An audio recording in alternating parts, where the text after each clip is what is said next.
So yeah, echoing Catherine and Emily, thank you all so much for being here.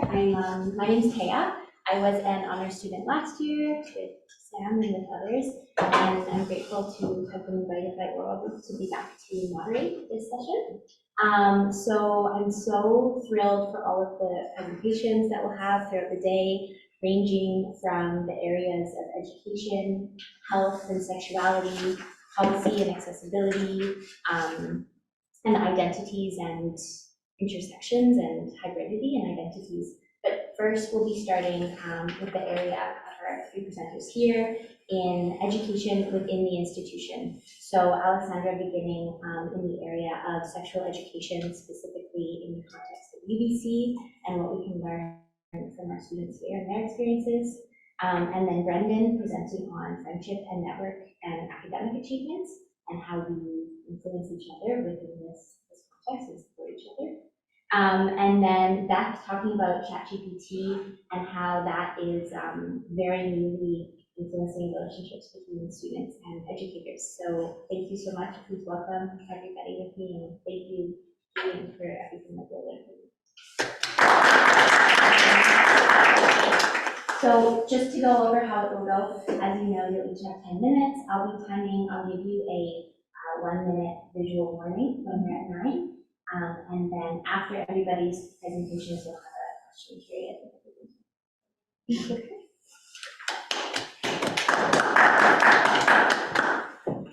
Okay.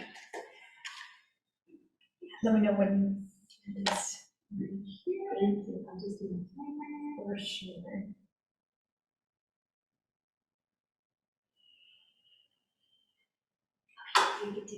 Okay, thank you. So good morning, everyone. Thank you very much for joining me here on Friday morning. Nice to see so many familiar faces. My name is Alessandra Barbosa. I'm a 5th-year student here within the honors cohort at UBC in the Department of Sociology. Also important to contextualize my research is the fact that I am a Catholic school alumna and also a cisgender female in a relationship with a cisgender male. This is my 2nd consecutive year presenting here at SURC. The first year I was here, I was alluding to a thesis that I would potentially write, and here I am today presenting the thesis in question. So here we are, sex education, sociological study of undergraduate students at the University of British Columbia. I would like to further contextualize my research here with a land acknowledgement. We are gathered here today on the traditional and unceded territories of the Coast Salish people. And I would also like to acknowledge, related to my topic, the imposition of a heterosexual binary model upon the traditional and diverse ways of conceptualizing sex and gender. And so then now let's move into challenges facing sex education. So I'm drawing on a statistic here from the Sex Lives Report. It's the 2nd installment published in 2023. 2 out of 3 Canadians have reported being inadequately prepared to engage in sexual activities due to the sex education programs within the formal education setting. And also 37% are saying that sex ed pushes abstinence solely. And this is very problematic because that means that the implementation is flawed. They're inadequately addressing key topics. They're focusing more on science and not necessarily practical skills. Essentially, the message is that sex is equal to pregnancy, STIs, and ruining lives. It's more about prevention than education itself. The consequences are confusion, risky behaviors, sickness, fear, shame, and misinformation, some of which I have experienced myself as a Catholic school alumna, unfortunately. So people are turning to other sources as a result. Go back one slide. Thank you very much. So people are turning to other sources. Conventional methods are becoming obsolete. People are turning more to social media and the internet. However, in the Sex Lives Report, interestingly, friends and family doctors were coming in sort of a close 2nd and 3rd. So people are still relying and trusting those in-person sources more than the internet. However, the internet is still the source to go to. They don't feel comfortable enough talking to family, perhaps. I certainly don't. And so then what does this look like in Canada specifically? So Ontario and Quebec are the only provinces required to discuss consent. Other provinces simply choose to discuss consent, or they focus on other topics such as abstinence or contraception or things of that nature.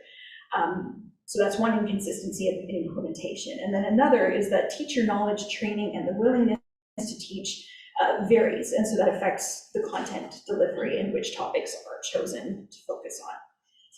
And so then I've contrasted this with Sweden, or just generally also Scandinavian countries in general. It's an interesting contrast because since 1955, sex education has been mandated across Sweden, across all schools. They call it sexuality, consent, and relationships.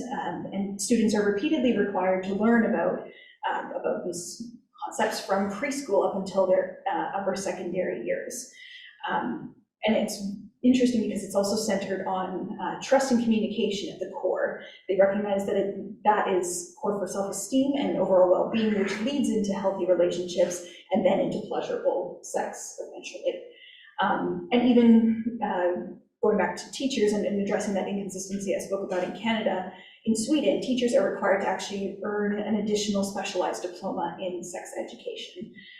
So we're falling a little bit behind in that regard. Next slide, thank you. So then I was curious to know what knowledge have young adults here at UBC acquired from their sex education programs, from what other sources are young people acquiring knowledge, and then what choices and behaviors are emerging as a result. And yeah, next slide, please.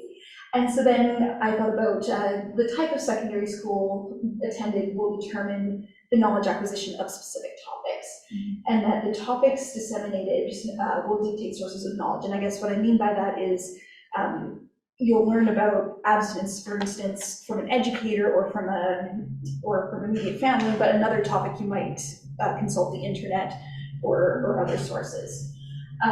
Finally, religiosity will negatively affect sexual activity. And yes, so then we'll move on into methodology. So I invited UBC students ages 18 to 24 to participate in a 10-minute survey. I did this through posters and social media posts, as well as course announcements. Thank you to all the professors who helped me with that, within the Department of Sociology mostly. And yeah, I've done my data analysis through SPSS. My goal was to get 100 responses. I ended up with 105. I would have had more, however, not everybody completed the survey, so I had to cut them out, unfortunately. But thank you to everybody who did respond to that survey. Next, I would like to tell you a little bit about the sample. So, as I said, 18 to 24. The average age was 21. We'll move on to the next slide as well. Thank you. So then, gender, most of my participants were women, which was very interesting. It seems like women have a lot more to say about sex education, and I can understand that. Then I had a few men, which is excellent. I was hoping to have more, but that's okay. And then non-binary folks, again, would have loved to have had more, but that's okay. They are here and they're represented, and that's fabulous. Interestingly to note, I think, too, is that we had more people attending public institutions, more so than any other institutions combined even, and that most of my participants did not have a religious affiliation, and if they did, the next important one was Christianity, which was interesting. So yeah, and then we'll move on here to my first finding here. So regarding topics taught and institution type, we found statistic significance here for the 3 topics that are highlighted. I'd like to draw your attention first to abstinence, which is statistically significant. Yeah, religious institutions were focusing on abstinence more than other institutions combined. So public, private, and international institution types.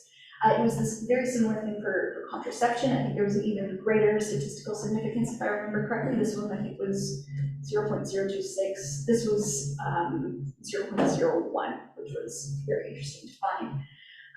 And then for reproductive anatomy, I think for contraception, actually, sorry, going back to that one, The relationship was that religious institution only differed from public schools, not necessarily from private or international, which also I found very interesting. And public, international, and private also didn't have much of a difference. So again, something about religious institutions here is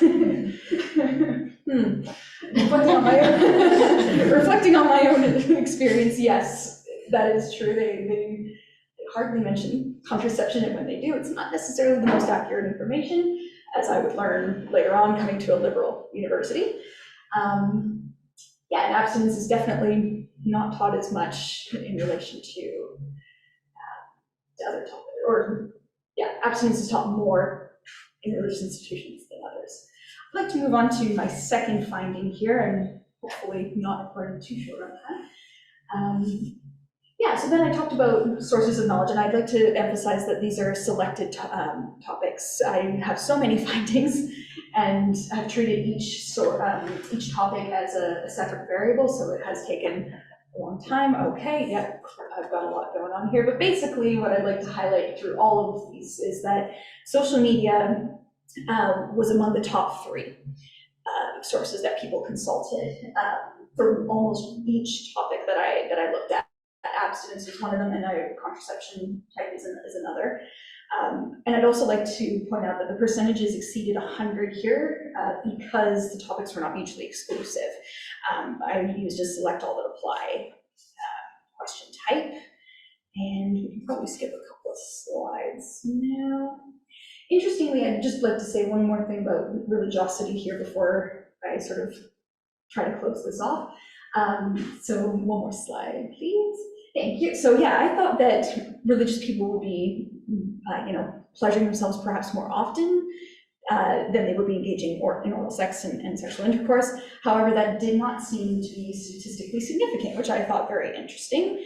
Even more surprising because I had such a high proportion of people who were responding. I had 101 people respond to that question. But that's okay. Maybe it's just not significant at this point in the life course, or perhaps there's more measures of religiosity that I'm just not aware of or taking into consideration. Yeah, so Taya's telling me that I gotta wrap this up. That's okay. This is basically the last couple of slides anyway, so yeah, I had just to talk about some limitations real quick. I had a small sample relatively and a convenient sample. I didn't get as many responses from religious people as I was expecting, and I think that would have influenced the results a little bit more. Also, a question non-response. If you're looking sort of here at at the tables that I had, some of the questions were 79 people as opposed to 101 people, versus some people just didn't feel comfortable. And I did give them that option to skip the questions. However, for data analysis purposes, that's not always the most helpful. That's okay. So in the future, actually, I would, perhaps they didn't feel comfortable answering because it felt impersonal, in which case I would like to maybe make people feel more comfortable by doing either like a one-on-one interview or focus group. That could potentially draw out some things here. And then, and yeah, I have my key takeaways as you saw earlier. That's fine. And I would just like to say thank you very much to all of you for listening, and apologies for going a little bit over, but I hope you found everything interesting.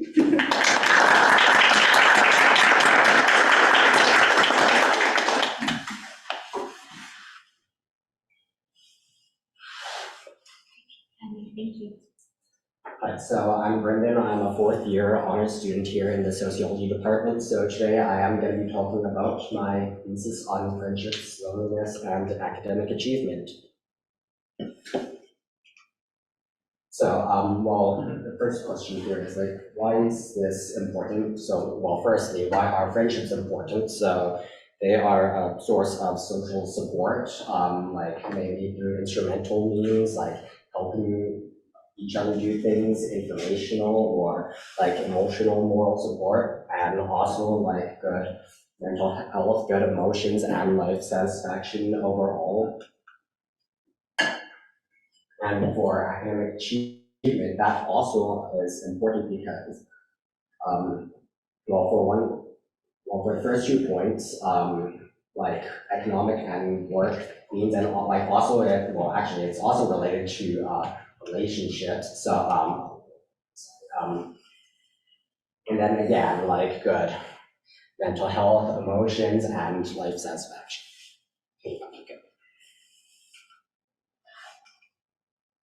Alrighty, awesome. So our friendship's important for academic achievement. Studies say yes, that friendships are associated with high academic performance.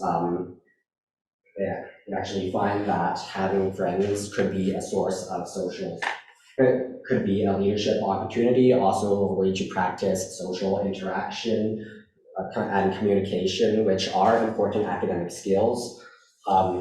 Now, this could differ if the friends aren't such good influences, like they could be distractions, they could actually lead people away from school, and that's when it may not look so good. But the general findings say, yes, it is good.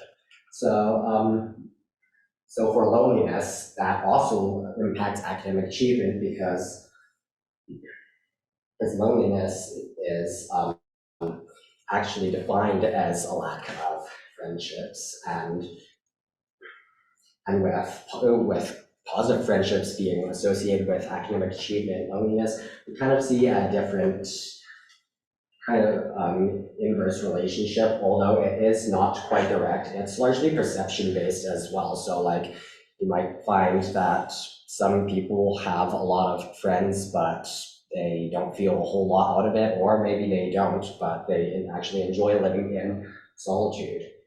So one study found that there is a weak but a present and significant correlation with, and other studies have also looked at loneliness as a mediator between friendships and other things like academic achievement.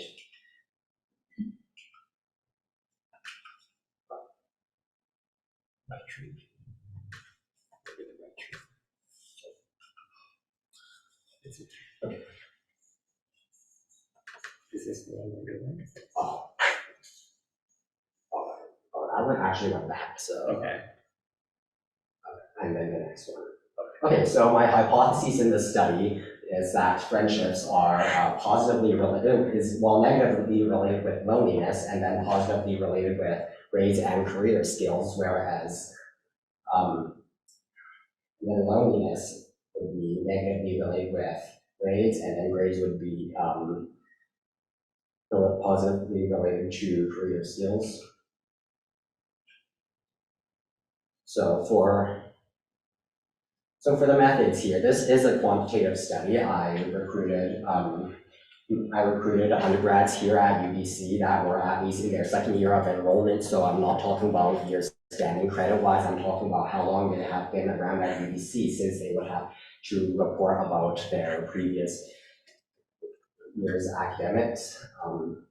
I recruited them by putting posters across campus. And then I also put the same thing on the same poster digitally on Instagram and asked 8 professors to to share my study to their classes, and which would lead them to a survey on field trips. So in the end, we got 73 valid responses. So a few things about our participants is that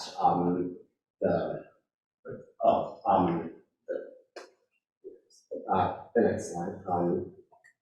Participants there. So yeah, so here are a few descriptive stats here. So we have the age that with 21 as an average, although it may go as low as 19 or like, and they're mostly between 19 and 22, with a few going up to 29 for friendship support, loneliness, and career skills. Now this was measured on a scale from 1 to 5, with 1 indicating like it was like measures of these were low, and then 5 being high. So we have like pretty high friendship support in the sample, a little low loneliness, and up there for career skills, and then for GPA as well. In the circle graph, it starts here from the lowest grade all the way to the highest. So we actually have a lot of people having B plus average, A minus, and an A average. So I don't know. And then here are my findings based on the correlations and my hypotheses. So I do find that friendships are indeed negatively correlate with loneliness, whereas grades and career skills, they see a positive correlation from friendships and between each other, and loneliness also negatively correlates with grades. So what do we get out of this? So friendships, they do indeed reduce loneliness. We do see an opposite effect. We see that friendships indeed are important for both measures of academic achievement, that's GPA, and career skills, and that loneliness does negatively impact these, the opposite of the correlation with friendships somewhat, and then grades and then with grades and career skills, we actually find that grades are not really a significant measure compared to career skills, which could suggest that career skills could be a measurement of academic achievement here. So a few limitations in this study has to do with the sample. This is a convenient sample that only took place at UBC, and like a lot of the sample also came from arts, and specifically social sciences, like a lot of sociology profs sharing this study, and then the response rate only being at 73, so a bit of a small sample. So where do we go from here? We could consider other universities, we could consider people at different levels aside from undergrads, and we could consider other things that they do outside of school, such as extracurricular activities, or maybe they have informal responsibilities. So that's about all, but I just wanted to thank you for coming here this morning. It's pretty early in the morning. I also wanted to give a shout out to Dr. Sylvia Bartolik, my supervisor, Dr. Robinson, the honors chair, and the honors cohort, especially my two friends, Alessandra and Beth. Thank you.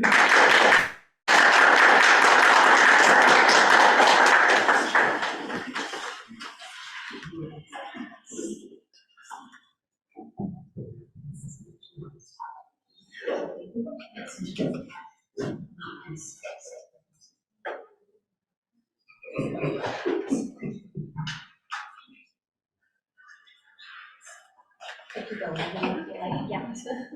So hi everyone, my name is Tara. I'm an honors student presenting part of my thesis on ChatGPT and academic integrity, investigating students' perceptions and connections to the student-instructor relationship. I'd like to acknowledge and thank my supervisor, Dr. Laura Nelson, as well as Dr. Oral Robinson for their continued support, as well as my interview participants for their time and participation. Okay, so since its launch in 2022, ChatGPT has raised questions and concerns about academic integrity, given that its purpose is to create a response nearly indistinguishable from human language based on the user's prompt. And so I wanted to gain a student-centered perspective on this, since discussions of academic integrity often focus on professors and policy. And so this led to my research question: how do students' perceptions and use of ChatGPT affect ideas of academic integrity and the student-instructor relationship? So as this topic area of research is continuing to grow, I found that most current research on university students' perspectives on ChatGPT is survey-based and uses the technology acceptance model. And so this research is demonstrating that students who find ChatGPT easy to use and useful in accomplishing their tasks will be more likely to adopt ChatGPT. But most of these surveys don't take into account different academic majors, and I also chose interview methods to allow for a more nuanced understanding of students' adoption, connecting to their values and context, which led me to a social shaping of technology's perspective, as it focuses on the idea of choices in the design, consumption, and adoption of technologies, placing an emphasis on contextual factors and the different stakeholders involved, such as students and professors. And so in this perspective, it doesn't see technology and society as completely separate entities, with one influencing the other in a linear way, and rather it sees them as mutually shaping each other. So it's not a one-way process. And I wanted to consider this with ChatGPT, both the technical aspects affecting students' perceptions and how the values of students, professors, and institutions are affecting their adoption of ChatGPT. So for my methods, I did 11 interviews with 8 students and 3 professors. They were open-ended, about 50 minutes each. And this was the best method for my project to delve into the feelings, beliefs, and values surrounding ChatGPT. The trade-off is a limitation in generalizability, as it's a small sample, and the diversity of the sample, as students purposely trying to cheat likely wouldn't want to be interviewed about it, but I think this is offset by gaining insight into a population of students who are interested in ChatGPT and want to use it, but not aiming to cheat. So in terms of my sample characteristics, noting that there's similar ages, mostly upper years, there's different majors, business, arts, engineering, food science, but they're also almost all domestic students, which I think international students would have a really important perspective on this. So in terms of my findings, as UBC's policies leave it to professors to individually decide their AI policies, in my interviews I found students were navigating these boundaries, as well as deciding for themselves what is acceptable for ChatGPT and academic integrity. And they kept these different values in mind when creating these boundaries. So for example, when discussing how copying and pasting was seen as unacceptable to them, students discussed creativity and not wanting to lose their creative license. There was also the idea of accomplishment and the joy of learning. So I want to believe at the end of the day that I've done my own work. There was also connecting to a monetary aspect. I paid for my university, so I'm here to learn. And that also connects to avoiding paywalls, as no student wanted to use a paid version of AI. This also connected to avoiding an added labor and time to edit AI's response, so to either make it sound like them or sound undetectable. I think an important finding with this is that these values went beyond the fear of getting caught. And in fact, when I asked if the risk of getting caught was taken away, would they then use ChatGPT more to write, almost all stated they still wouldn't, because they valued this creative process and learning. So students want to protect their education process too.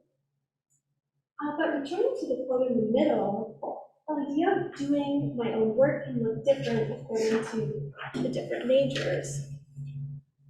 So if the output is not expected to be created by a person, it was viewed as more acceptable to use AI, such as the comp sci students saying, code is code.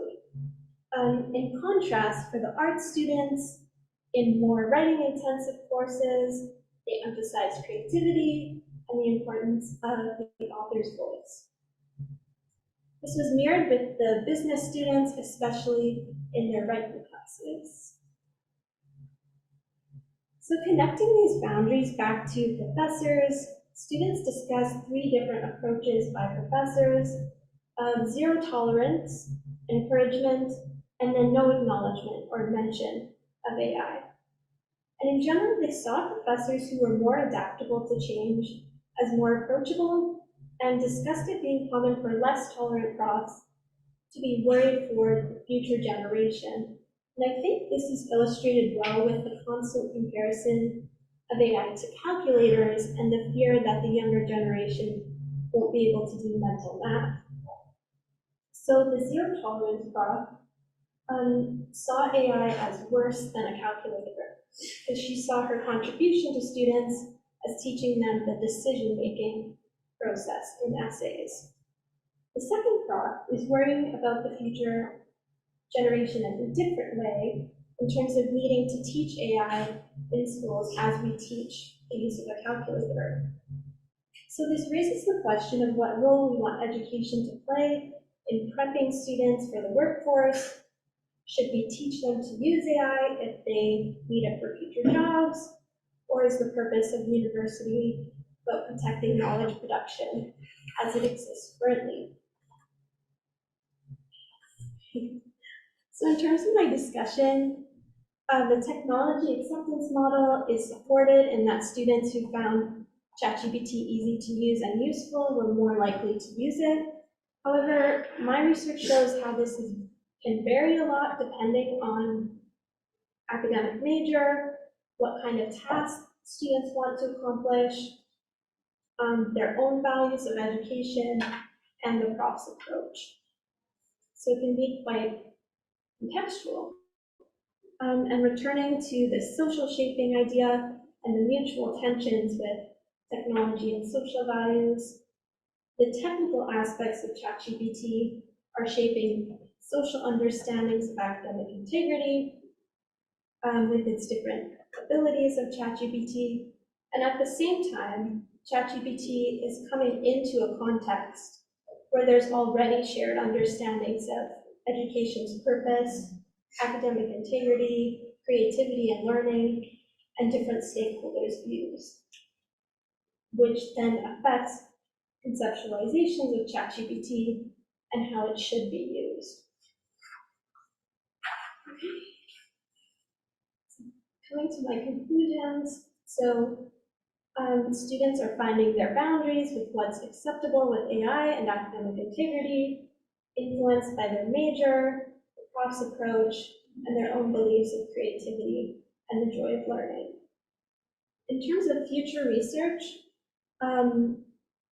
this gives the opportunity to expand on the technology acceptance model with new variables, as well as including the differentiation of different academic majors, as well as the importance of the student's perspective in policy making, and not just with the assumption of students wanting to cheat, as well as the importance of the social shaping idea in policy, as it's helpful at the implementation stage to be able to consider the social values and the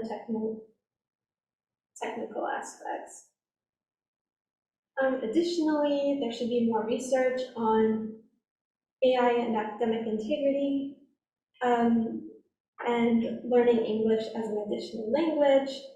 My sample had mostly domestic students, so kind of expanding that idea.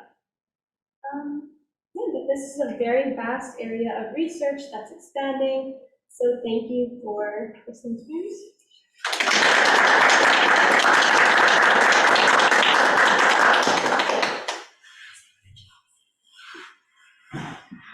Thank you all so much for your amazing presentation. I think you learned so much with all of them, and the intersections were fascinating also. Does anybody have questions for any of the presenters? Those were such great presentations. I really enjoyed all of them so much. I've got lots of questions. My first one is for Alessandra. Yes. I was really struck, I've never heard about Sweden's sex education model. And this is maybe an unfair question because you might not know, but I was wondering if you know of any studies that are comparing outcomes in Sweden versus, say, Canada or another country that doesn't have the same sex education model, so we can sort of see what differences it leads to later on. Absolutely, yes, and I guess the source that I was using to maybe at least draw on that contrast in the first place was the UNESCO website, and I did try and find something there to do it. However, yeah, there were only certain countries that were highlighted and actually had research or had a summary of their comprehensive sex education program. Sweden was was one of the only ones. Unfortunately, I could not compare it and contrast it with places like Canada or the United States or anything of that nature. As far as studies themselves go, I'm not aware, but I'm sure I will be finding some of those as I continue to write my paper and I will share that. Thank you for your question. Yeah. So these were all three of them. I totally agree with Emily. They were wonderful and very nicely presented. I was wondering, I have a question for Brendan.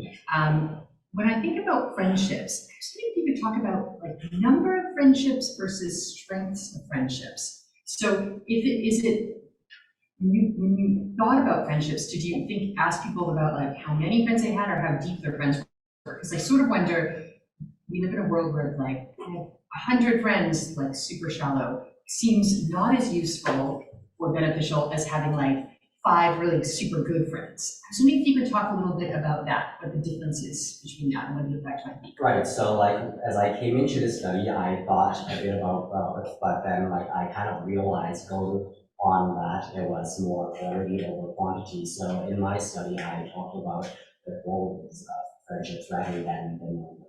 I feel like also for numbers, it can be difficult to actually count how many friends we have. Like we have to define them in all those subjective ways. So like what we value a friend, like who even is our friend, and like the level of closeness, that is something that everyone can describe at a personal level. So like we might have their own descriptions of it. So. Thank you. Again, great presentation for everybody. I have a question for Brendan as well again. Apologies if I'm taking advantage of this, but did you examine students from all departments, different departments at UBC, or the specific departments, and then within that did you find any trends within those different departments? Right, so it was open to everyone, although like it turned out to be mostly arts because like of the professors that I chose, we got 8 of them. I tried to prioritize those that might be teaching secondary level classes or family studies, so that they might have people, they might be more likely to have people from all over, but then it ended up to be mostly arts, and with that said, I didn't really look at the differences between the faculties at that programs at this time.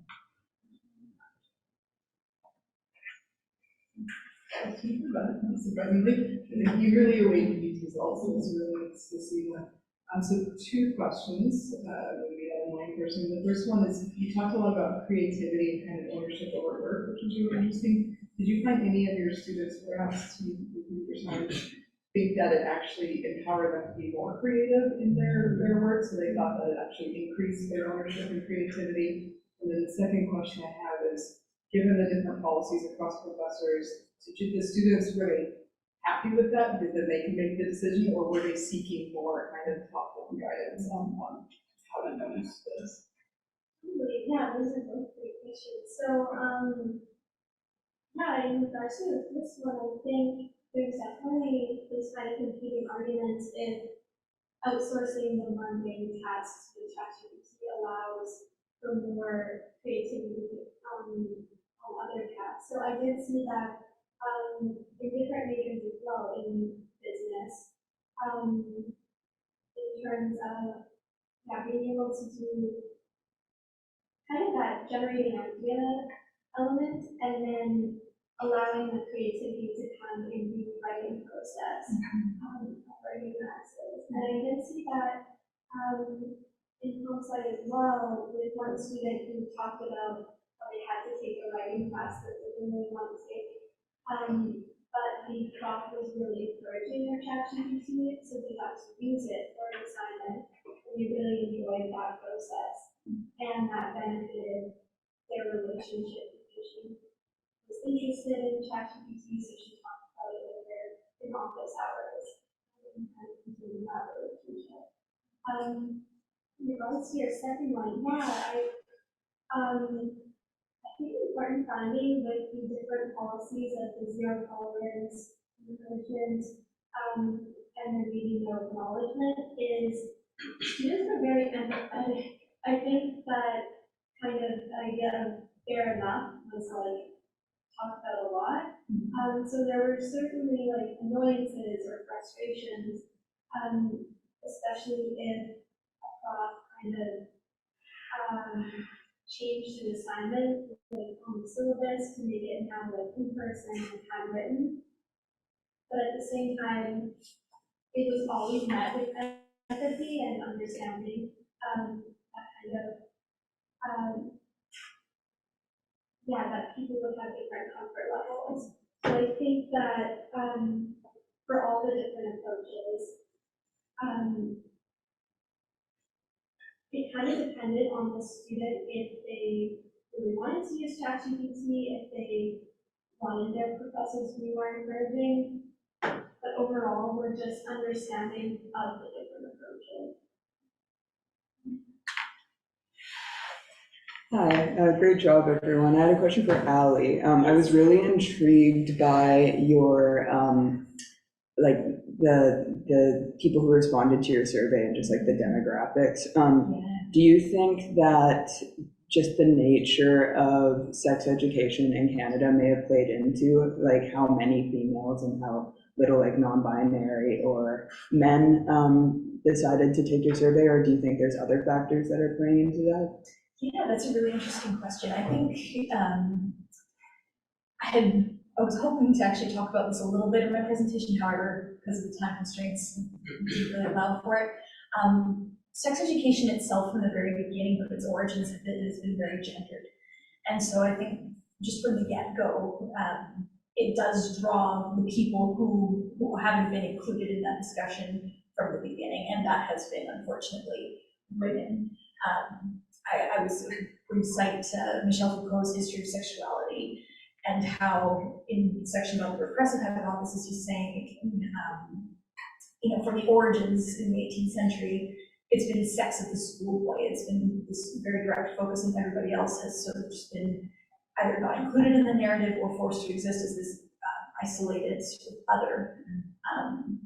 And so I think it's sort of already embedded within the collective conscience and within it's already from the origins, it's just not something that's attracting men necessarily. They don't necessarily have as many qualms or concerns about how they're being taught sex education, whereas with women, and actually within that sex labs report that I cited earlier, female sexual anatomy is still something that is definitely not included in the curriculum itself, even to the present day. And as I said, it goes back to the origins, right? So I think that's part of it, and also perhaps even my poster, the way that it was rather purple. We had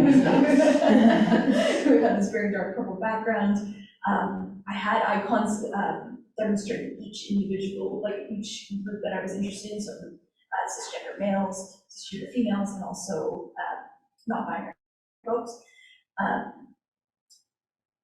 However, maybe that could have gotten lost in some of the other coloring. So maybe if I had chosen neutral colors, who knows, maybe that would have attracted some more people as well. Thank you. You're welcome. Thank you for your question. Appreciate it. Yeah, congratulations on your presentations. I actually have a question for everyone, but I'll just ask to Alessandra first, and let others ask their questions before I ask the other ones. So I have two questions. My first question is, on one of your finding slides, you separated sentiments on masturbation, oral sex, and sexual intercourse. I would like to ask you what is defined as sexual intercourse, and especially and specifically what implications that has for queer people. Absolutely. Yeah, no, that is a very good point, and I think definitely an oversight on my end on that front for sure. In terms of sexual intercourse, I guess I was using the general understanding, although in my sexualities class with Dr. Silva this semester, I've learned that sex, the definition of sex itself is actually very narrow. And I was, at the time that I was creating this survey, I don't believe we had necessarily discussed that. And by then, it had already gone through research ethics and all that, so I couldn't necessarily define sexual intercourse. But yeah, I agree that there are important implications for non-binary folks, and it could, and I noticed my response rates for that question were a little bit lower. So that could have been, you're right, and some of the non-binary folks were perhaps not inclined to answer that question because of those implications. That would definitely be something I would just explore in further in future studies and in those one-on-one interviews or focus groups. For sure. I want to just jump in. To be fair, like we were trying to get through ethics quickly and needed it to be minimal risk. Okay. So we had to be really tame on this question, which we wanted to do a lot more, but that would have been a full review and we didn't have time. Yeah. Okay. Yeah. But you know, it's a very important thing, and like I said, I would love to be able to address that in future research, because I think you're right. Since I took that sexualities class as well and learned about that, I absolutely think it has implications now. If I could go back in time. But thank you. Yeah, ethics is definitely a process you have to go through and consider. Is it the right thing to ask? Yeah, I think what, and then. I do, if you have time. Yeah. Perfect. Yeah, sorry. And so I also noticed for, in terms of institutions that people have studied in, you separated into public, private, international, and other. I was wondering what other include, and in addition to that, international schools, they're also religious and public and private international schools, so I was wondering how you navigate that. Yeah, no, that is a very, very good point, and I think, again, the scope that I was using at the time was quite narrow, and as Sylvie said, for the sake of time, we were trying to get this in and approved, otherwise it would have, I think, constituted another full review. But I also think too, I guess coming from, I was basing it on my positionality as well, and I think because of that, again, maybe it was a little bit narrow in the scope, because I did attend, as I said, a religious institution, and just based on my conversations with other people, I knew of public, private, and these international schools. I didn't necessarily know about crossovers. I think it would have been perhaps too complex even for analysis. Each of them was sort of treated as like an individual variable. So to limit the amount of variables that I had to analyze, I think it just made sense for the time, but definitely in future research, that is certainly something I should address again. Yeah. Thank you. It's always hard with the cells get so small because then you have just one person in a cell and it's always tricky. I had two questions, but one of my questions was about consent, and my mind is blown that only 2 places actually discuss consent, but because you just answered a couple of questions and we only have 2 minutes left, I'm going to ask an AI question. I was wondering, you said you didn't have a lot of international students, which is totally reasonable. One gets what one gets when one gets answers to a survey.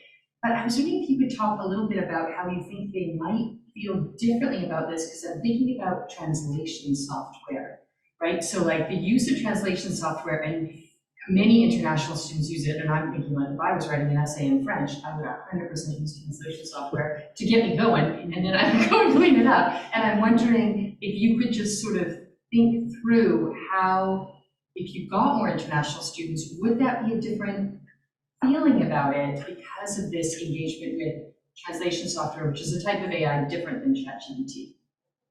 Yeah, I was kind of thinking about how ChatGPT has been shown to help learn English. And also my experience as a TA, I know I've gotten questions from international students about ChatGPT. So I think, that's a really interesting area to study and kind of think about how we are conceptualizing those differences of the translation AI or technology versus ChatGPT. Because I think translation technology can be quite a bit more normalized as well. So then thinking about what are kind of Unfortunately, we're out of time for this session, but thank you all for your questions and thank you so much for the presentations.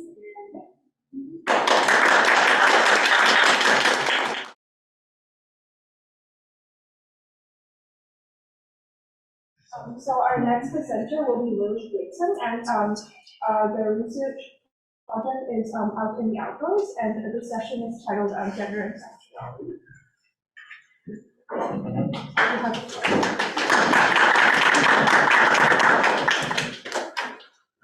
All right.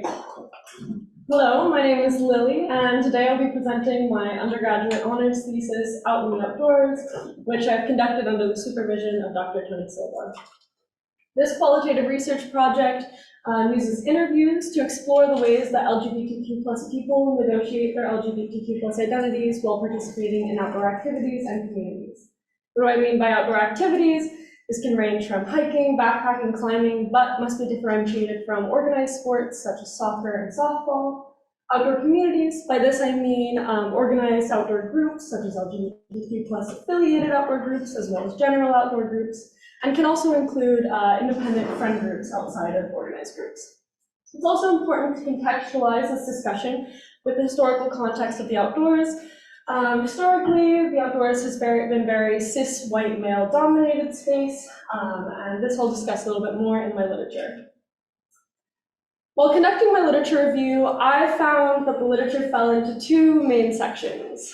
The first is gender and race in the outdoors. Like I mentioned before, the historical cis-het white male domination has led to a recent, in the past decade or two, push for inclusivity in the outdoors, both on the ground in the outdoors and in the academic sphere. This has come forward in research such as Unlikely Hikers and Will Anybody Carry That Canoe? And these all discuss specifically racial inequality and binary sex inequality, so specifically for cisgender women. The second category that I found the literature fell into was LGBTQ+ identity in sports. So this is, soccer, softball, football, ranging from the youth level all the way up through adult recreational leagues, through adult professional leagues. And all of this literature, which you can see up here, really goes over the ongoing biases against queer identities in organized sports, and the ways that this has presented itself historically and continues to today. But you'll find that there isn't much intersection between these two topics, and this is where my literature comes in. This I've titled LGBTQ+ identity in the outdoors, and you can see visually, I included all of these sources not to make you have to read a bunch, but to see visually how little there is on this topic. We have Sandra Heath's Queer in the Outdoors, which specifically focuses on outdoor LGBTQ+ people who work in outdoor jobs. And London and Babachi making outdoor field experiences more inclusive for the LGBTQ+ community. And this really looks at like policy and upper level. So there's none on actual individual experiences outside of work and there's also none conducted in Canada so far as I'm aware. So this is where my literature or research comes in. The methodology I used was all qualitative. I used a purposive sampling method to recruit participants with recruitment posters on social media through organized outdoor groups and LGBTQ+ affiliated groups and physically around the city of Vancouver. Once I recruited participants, I conducted 30 to 60-minute interviews in a semi-structured format. This semi-structured format is critical because it allowed participants to answer as organically as possible, and it also allowed me, as a queer person myself who spends plenty of time in the outdoors, to build rapport with these participants who otherwise may not feel comfortable sharing these vulnerable experiences on, say, a survey. You can see up here my sample. I conducted 22 interviews over the span of 3 months. 8 of the participants were cisgender women, 5 were cisgender men, 8 were non-binary, trans, or gender non-conforming, and 1 shared that they were still questioning their gender identity. 7 participants were people of color, the rest were white. Participant ages ranged from 19 to late 60s, with the median in late 20s and the mode in early 20s. And all participants identified as queer or LGBTQ+ in some way. This leads me to my first finding, and what many of you may be asking yourselves. Why are LGBTQ plus people spending time in the outdoors, and why does it matter? When I asked participants this question, many chuckled and gave me a quizzical look, because for them, the outdoors is such an intrinsic part of their lives that to question it seems silly. All participants shared experiences of joy and shared that they spent time in the outdoors in order to connect with others and, quote, connect with the world around them. One participant, who was in his late 50s, described how, quote, in terms of my adolescence, having access to the outdoors kind of saved me. As, you know, a young queer gay adolescent who was completely closeted, had no access to anything, and being able to disappear into nature really saved me. This shows the importance of the outdoors, which conventionally is not thought of as a queer space compared to other spaces. In order to contextualize the rest of my findings, I will first give this grounds. I juxtapose the experiences of my participants with cisgender heterosexual people in the outdoors and their experiences with LGBTQ plus people in the outdoors. This leads me to my second finding. In terms of their comfortability sharing their LGBTQ plus identity in the outdoors, with cishet people, 15 people reported that they didn't share their identity immediately or waited to get to know the person or see what their political ideologies were. They also shared that they felt more comfortable sharing when inclusion was explicit. This takes the form of sharing pronouns or explicitly stating that a group is LGBTQ plus inclusive. On the other hand, when sharing their identity with LGBTQ plus people, the difference was astounding.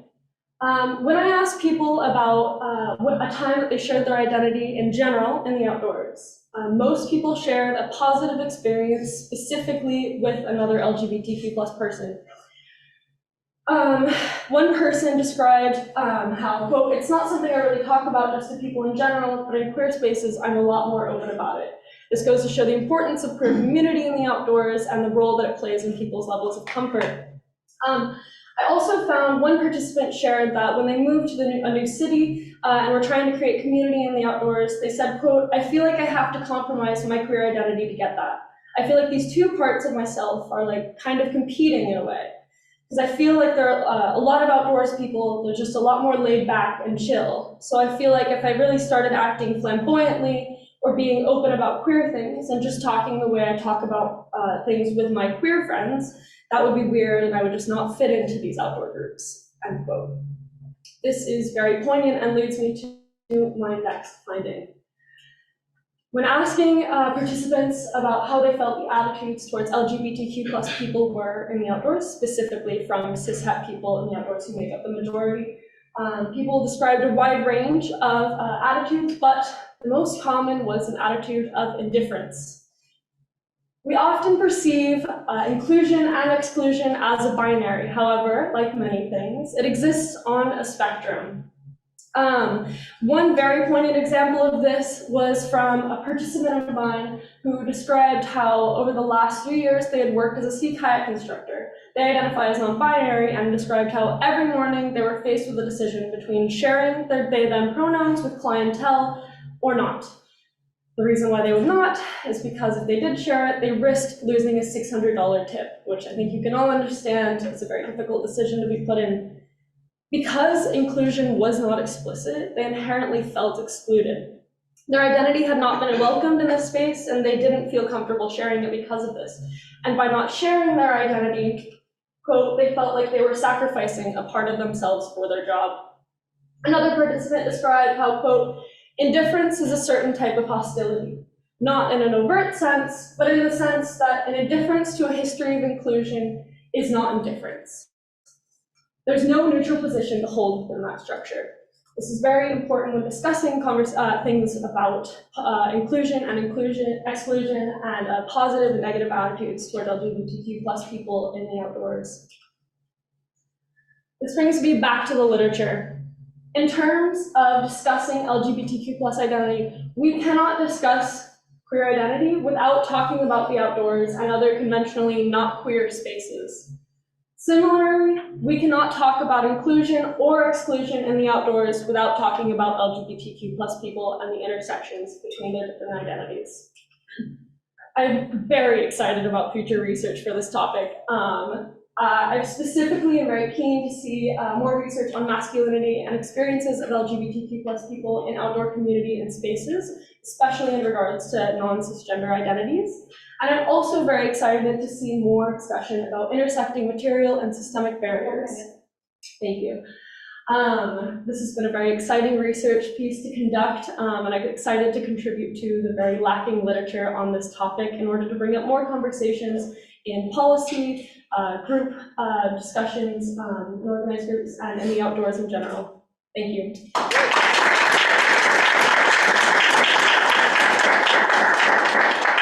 Thank you, Lily, for your presentation. Does anyone have any questions?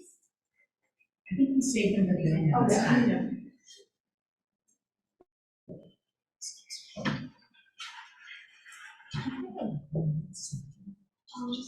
So our next presenter is Pearl Kimberly, and her presentation title is Uncloaking the Orient, Deepfake Pornography and Intimate Colonial Violence. Thank you.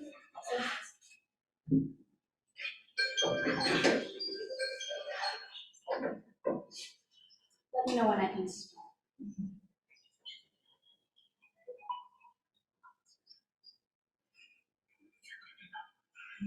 Hi everyone, my name is Pearl Kimberly, and today I'll be presenting my honors thesis titled Uncoding the Orient, Deepfake Pornography and Intimate Colonial Violence. My research attempts to investigate the phenomenon of deepfake pornography and the unique construction of Orientalist desires. In doing so, I draw from a synthesis of existing theoretical frameworks.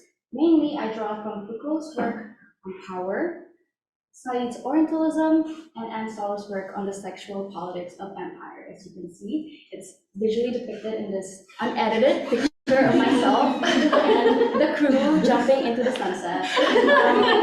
And I will be applying these frameworks onto historical instances that scholars have denounced to be works that perpetuate the myths of Orientalism. And I will talk a little bit more about that in the second half of my presentation. But some of you might be wondering, what exactly is deepfake pornography? And it's generally defined as the digital superimposition of one's face onto another's body. And the process looks a little bit like this. So you input the reference material of person A and person B onto deep learning algorithms, which is a subfield of AI. And you then regurgitate a combination of the two. And for my work specifically, I define this phenomenon as the hyper-realistic erotic content that has been non-consensually generated or altered by AI technology, which I think is broad enough to encapsulate all the different aspects that I will be touching upon today. And unsurprisingly, scholars grappling with this phenomenon have argued a wide range of conclusions. But generally, they understand this phenomenon as something that's gendered, with Carl Oman, prominent scholar in the field of digital ethics, noting that the deepfake phenomenon is morally impermissible on its basis, on the basis that it contributes to gender inequality. He notes that the consumption of deepfakes are highly gendered and arguably plays a role in the social degradation of women in society. However, there is very minimal scholarship that explores the mechanisms or the technologies of power operating in the background. So, in other words, the political, social, and historical context that have justified the perpetuation of this technology in the first place, which is exactly what my research aims to challenge. So my research initially led me to Michel Foucault, monumental scholar in the field of sexuality, and he conceptualized this relationship between knowledge and power. And in his first volume of the history of sexuality, he adopts this term discourse as a way that we can organize knowledge that will subsequently shape our social relations. And for Foucault, discourse is permeated by the effects of power. It's embedded with rules and categories that define the hierarchy of legitimate knowledge. And for him, discourse is able to mask its capacity to socially construct by making said relations irrefutable or delegating them as truths or social facts. And this is exactly what my research, this is exactly what is foundational to my research. He has really helped me understood that the deepfake phenomenon can be understood as a form of discourse. Although largely pictorial, the discourse in deepfake pornography is still able to inform us just as much as textual or spoken text. And I know this might seem a little bit confusing, so I had a visual representation of this to help you understand. So power embeds discourse, discourse organizes our knowledge, and our knowledge shapes our social relations. Yeah, and this has helped me formulate what I call the unclothing, which I define to be the intentional stripping of not only one's garments, but over and above that, the violent and non-consensual dispossession of one's agency, dignity, and security. I think we often think of sexual violation as something that's physical or violent, but these two things are not determinative of sexual violation. And it's through this exact transgression of one's agency, dignity, and security that we can see how deepfake is the embodiment of this form of gendered sexual violation. And exactly through Foucault's articulation of discourse that I find that deepfake as a discourse perpetuates, or it informs us that of this very heteronormative notion that women's bodies are workable, it's pliant, that it's manageable without consequence. And that this form of sexual, this form of, sorry about that, but this form of sexual violation is an inevitable outcome under this technology. So, however, in 2019, Atcher and colleagues reported that around a third of all deepfake pornographies include Asian women at the very least, and the most watched being one of the South Korean singer. And this number is updated by Home Security US in 2023, where they note that there has been a 550% increase in the proliferation of deepfake pornography, and now that the number is closer to 70%.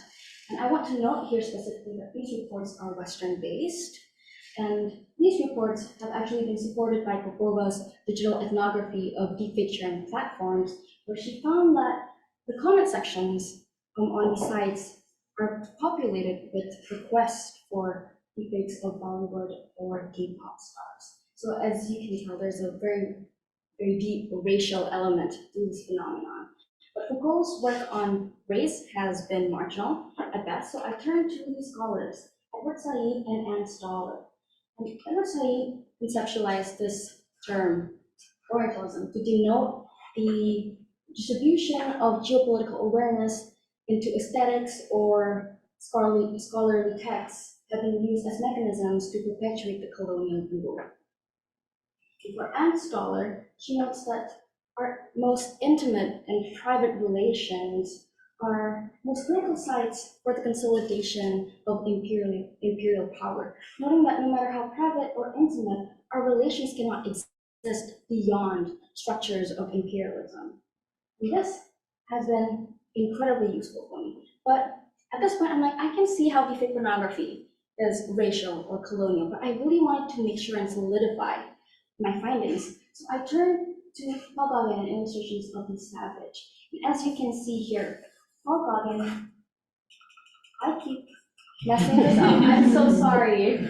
But I hope that wasn't too bad. So Paul Gauguin, as you can see here on the slide, it's a painting titled "Where Did We Come From? What Are We? And Where We're Going?" So he painted this as an artistic exploration of where humans come from, so exploration of humanity. And this is a painting of Tahiti under French colonial rule. And as you can see, this painting forms a very specific relationship of desire, one that informs a sort of naturalness surrounding the Oriental body. And Gauguin's work cannot be separated from this interpretation of the island itself, right? It's one of feminine grace and primitive nature. It's in need of liberation, but also simultaneously healing for him. And this is, I find that in this case, you cannot separate geopolitical awareness from the Oriental body. And by viewing his art as a discursive book, I find that it perpetuate the same categorical distinctions between secular European, him, and the backward other, the subjects. I then look into Puccini's opera, Dumb Butterfly, and the performance of Japanese womanhood, specifically its portrayal of Japanese women as passive or compliant. And I will not be showcasing it on the slides, but I do look into specific racialized categories of pornography, so hijabi porn specifically, and how scholars, particularly Abhijad, has found that hijabi porn delineate a narrative surrounding fear and desire around the Muslim body. Ultimately, my findings suggest that the domain of deepfake pornography, as situated within its theoretical and historical context, is ultimately tied to the violence of colonialism, and that the deployment of this technology to unclothe racialized women specifically is testament to the expansion of the colonial rule from overt militarism and secular colonialism to the more subtle but less oppressive forms of structured violence. And I find that this phenomenon is consistent, very consistent actually, with the Orientalist illustrations that preceded. And I want to stress this, but it's particularly consistent in the way that it has the capacity to sexually exploit and manage the bodies of Asian women, therefore producing and reproducing both desiring and desired subjects of the empire. In conclusion, there seems to be a general consensus among Western scholars that deepfake pornography is to varying extents a form of gendered sexual violence. However, smoothed over by the hegemonic outcry, there seems to be a lack of comprehensive exploration as to how deepfake pornography can also be a site of integral propagation. And as we recognize this, of course, it's important to note that there needs to be substantial work done in this field. So for me, I find three very important fields to explore, which is the emergence of deepfake economies. So now people have been opening commissions or commissioning other people for the production of deepfakes. Or looking into the structure of technology itself, I think we always assume, or we often assume, that the technology or AI algorithms are neutral or value-free. That's often not the case. And lastly, I would be really interested in looking into the emergence of deepfakes featuring queer and trans-identified folks. So perhaps the heterosexuality that's being performed or sustained. That's all for me. Thank you so much for spending time with me. Special thank you to my four-legged co-author, Nuno, my supervisor, Dr. Meadows, and Dr. Oral Robinson. Thank you.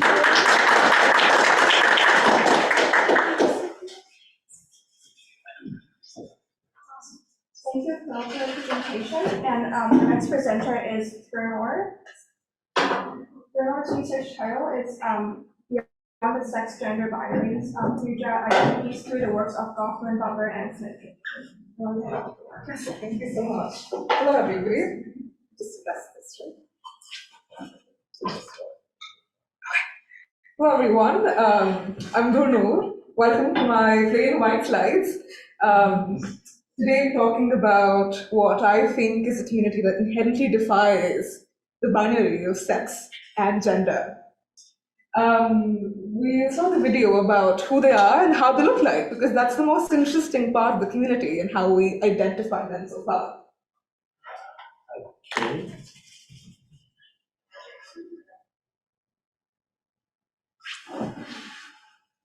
The voice isn't.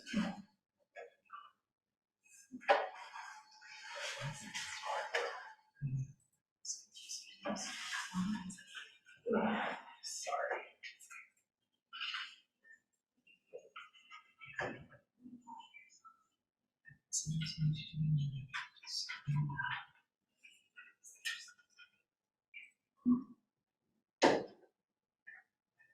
No problem. No problem.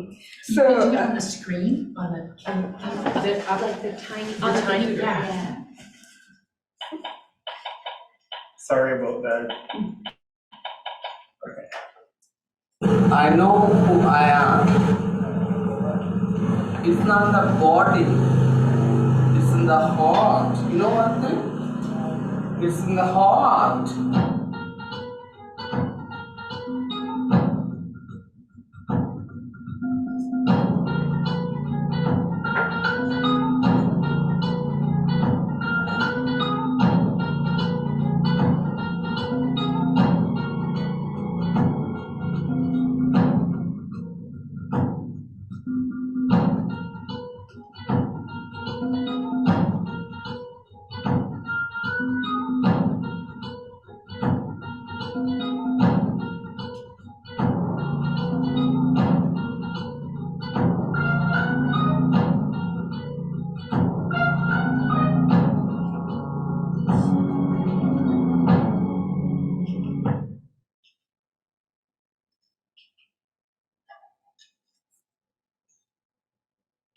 Once upon a time, I'm a frost.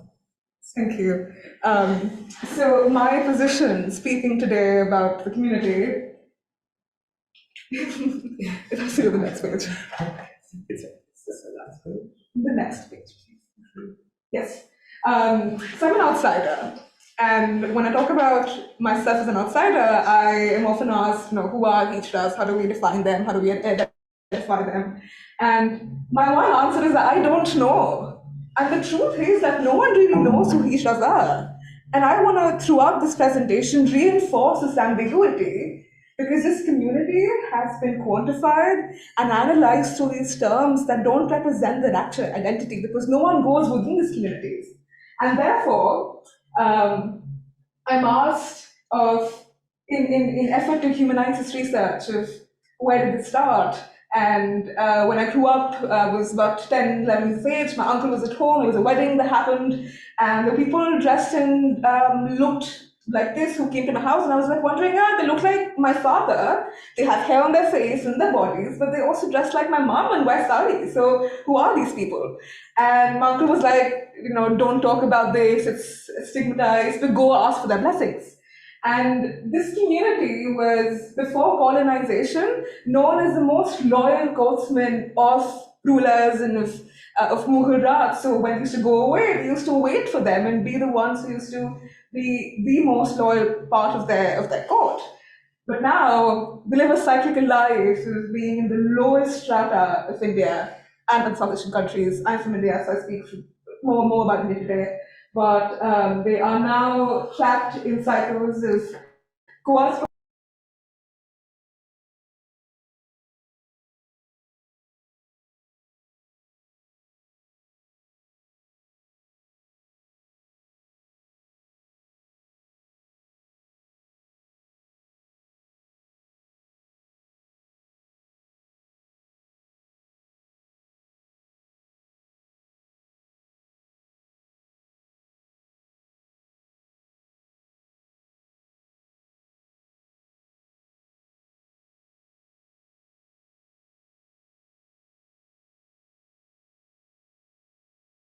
one in class stick analogy, which is that it's a stick with two ends of woman, man, male, female, and what exists within that stick. And Hijra somehow exists within, beyond, and between those stick ends. Nanda, who did an ethnography in the community in India, she talked about them consistently and constantly as third genders, as transgenders, as eunuchs, as transsex, and tried to quantify the community again into these terms and these binaries. Some medical papers acknowledge their non-homogeneity. For example, they think and they acknowledge that they are people who have Frankfurter syndrome and who are true hermaphrodites and pseudo-hermaphrodites. There are people who are born with variations of sex and gonads, etc. However, most research papers continue, even legally in India, we call them third gender, which is not how the community wants to be identified as. They are Hijras. In fact, when I first in presentation in India, I was asked why I didn't use the word transsex or eunuchs, because Hijras is a word that's commonly used as a abusive word in India, and wanted to know something that's less of community and more of a word that can be mocked around with. Sociologically, however, they live in this cyclical life of having the power to bless people, like my uncle in my wedding, not my wedding, but the wedding that I saw happening did. But they also are amongst the lowest classes and classes in India. People often come into untouchables, if you've heard of them, Dalits in India. The cyclical life. Now here is Goffman in Stigma. He talks about three kinds of stigma: of the body, of the character, and of tribal stigma that crosses over generations. And he also, again, makes stigmatized individuals exist in this binary of a stick. And it starts from, on one side, people who think that the normals, the ones who stigmatize them, are the abnormal people and deserve intervention. And the other end are people who are completely okay with who they are, accept it, flaunt it, and think that this is the reality. But also the other end of the stick is people who who imbibe that stigma and who feel that and who carry that with them. And yet again, hijras defy this binary by existing as you saw in the video, by I know who I am, they know the reality, they accept it, but they also live in this cyclical life and live in this reality of conflict, of stigma, of forced prostitution, of beggary, of dance, and yet accepting who they are because most of them flee from their homes to embrace who they actually are. And through this, I hope someday we as a community can create a community of stigma that acknowledges these non-binary people, of these stigmatized people who exist in this non-binary fashion. Butler is something that I think you're all really inspired by. She talks about how Herculin was a French transsex individual and was born as female, then declared as male legally, and she says that Herculin is themselves a convergence of and defiance of these binaries, and therefore she says that sex in itself is a gender classification of the body. So is sex really medical? And we ask that today when we talk about communities that, again, defy this binary. And then Smith, she talks about people-centrism at the core and addresses how our practices of one sex, one gender, other sexes, other genders, how that's discursive practice and discursive rules that govern who they are, and ultimately triumphs what their actualities, what their specificities are, and how they actually live. So I propose for theory and for research and for community intervention that does not allow for this objectivity of sex and gender to triumph the actualities of their identity. Sorry. Future orientation. Can you go to the next slide, please? Thank you. Again, this ambiguity about who hijras are is intentional.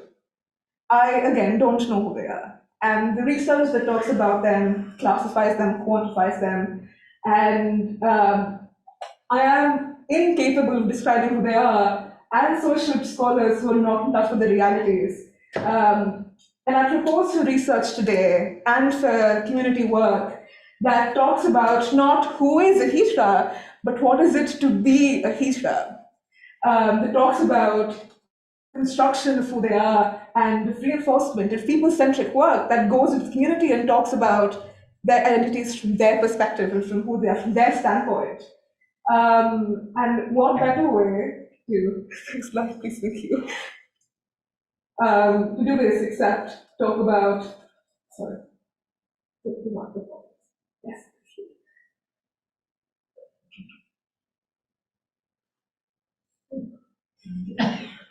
Doesn't want you to have that slide. It's really, yeah, sorry, thank you. This autobiography, one of the only ones by a hijra member, she is from Bangladesh, born in and birth. And what I love the most about this book is that it talks about the human aspect of being a hijra. So she fled from her home, went back to her home, was in prostitution, fell in love with a man who thought that she was less than a woman to be fallen in love with.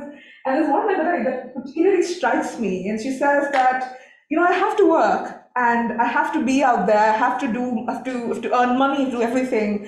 But who actually gives people like me respect? People like me respect. Who gives them love?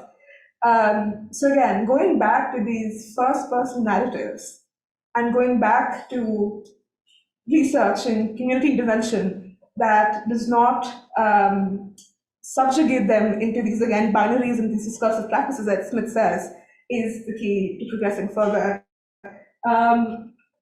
Move to the next slide now. Thank you. Again, who am I? This is, in the end, the least interesting part of the presentation. I'm Gunnar Borsuri. I'm a second year doing psych and soci at UBC.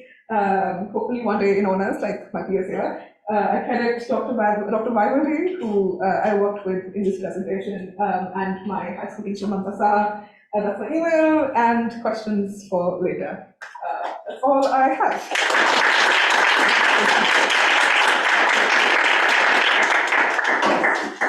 thank you, Glenn, for your presentation, and that concludes session 2 of presentations. Does anyone have any questions for our presenters?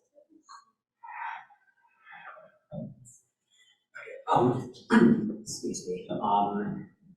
So first, Lily.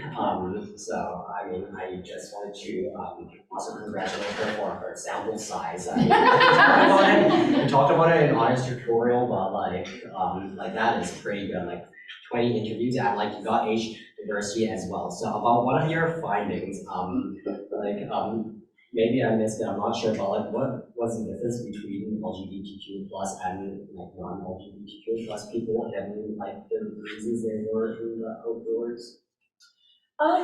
Yeah, so if I'm understanding your question correctly, when I was saying indifference, I meant that this came up, so when I asked participants how they felt the attitudes towards LGBTQ plus people were from people in the outdoors. Usually people were describing attitudes coming from cishet people specifically, because obviously the attitudes of other LGBTQ plus people would be inclusive for the most part. There are obviously subsections of that, but that's for another paper. Yeah, so specifically I was talking about the blurry line between inclusion and exclusion of LGBTQ plus people in the outdoors from cishet people who make up the majority. And how that indifference, although like blurry and not necessarily one or the other, can often present itself as like unexplicit, unexplicit lack of perhaps like acceptance. Yeah. Does that answer your question? Oh yeah. Okay. Okay, well, this is my last one. It goes to Grunor. So, by the way, great presentation. I don't know what you were stressing about at the start of the week.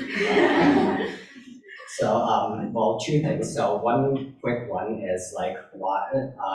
So, hijras do like. I think you mentioned they exist in India and Bangladesh, like any other nearby countries. And then my second question is like to kind of clarify the difference between like who are hijras and what does it mean, because like we want to ask what it is rather than who are they, right? So okay. So your first question, thanks for the questions by the way. They mostly exist in South Asia. It's South Asian community at large, and which includes primarily Indian, Bangladesh, parts of Nepal, for example. There are variations of this community we talked about as well. For example, in Mexico, there are communities that exist like this community. However, hijras themselves are, again, at the core South Asian, primarily brown people. And I'd say a big chunk of them are from India and Bangladesh. Your second question, if I'm getting it correctly, is about who hijras are again. And I'd say versus like what it is to be like, what's the difference between those two questions? Because it's the latter that we want to ask this. Right. Thank you. So who is a hijra talks about them and again quantifying terms. Are they people who are born with the sex chromosome? Are they born with a certain kind of sex variation? Are they people who have different better way of looking at themselves, for example? Who they are is something that we as a community, based on our discursive practices, for example, what it is, can define them as, and what it is to be an hijra, it goes back to them. It shifts the mic from us who are not within the community to those within the community and asks them, what do you think it is to be you? And that's sort of my thing, and that autobiographies talk about this. But ethnographies that don't focus on their perspective, we need to spend and watch practices that will change. So all three of the presentations were really interesting. I have a question for Pearl about the deepfakes, which is deeply troubling and horrifying. I was wondering, the idea that people are asking for deep fakes of like the K-pop stars and other, Asian film stars and so forth. Is this from the West that they're asking for this? Or I got the impression that they're asking for this from their home country. So I totally see your point about colonialism, and I feel like when the West asks for it, it feels more like colonialism. But when it's in the home country, could there be a different explanation? And I wondered if one of the explanations could be with the rise of women's equality generally, you see this crazy, like deep fake is essentially like sexual assault, right? Like it's a backlash against women, right? So could that be related to women's overall rise in equality in those countries? Yeah, so actually the reports that I showed on the slide, the numbers specifically, so I showed two reports. One is Amsterdam based and one is based in the US.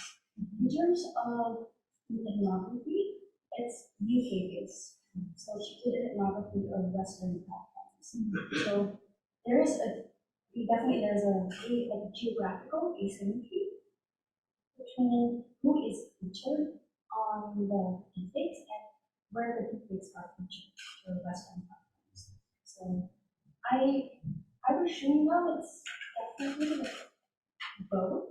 There's definitely a colonial aspect. I'm sure locally they're happening with issues like deepfakes.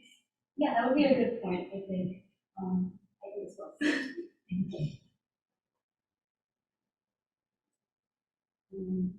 I have two questions, one for Pearl and one for Lily. I'll go fast. Lily, I think what's so intriguing about your research is this idea of inclusivity and like how I think a lot of the time we tend to think of inclusivity in spaces that have really clear physical boundaries. So I'm wondering like what you think could bolster queer inclusivity in the outdoors when we don't actually have that clear boundary of space.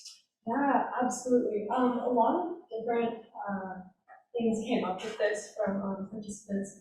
I think honestly a huge thing, and this has been a part of conversation in all spaces, is the simple thing of like sharing pronouns of of cis people specifically sharing their pronouns because it makes non-cis people feel safer. If we expect queer people to go out of their way to share their identity without sharing their own identity, you're still inherently othering them. And again, reproducing that unexplicit exclusion because they are being othered. So that is a huge thing. Again, just being explicit, so yeah, that can be from organized groups to, you're going climbing with someone that you just met or a friend of a friend or, that kind of thing. Just having a conversation, being part of it and not thinking of it as a political conversation. Like I described before with one participant described how they didn't feel like they could talk about these things because people are chill and laid back. Again, that indifference isn't inclusive.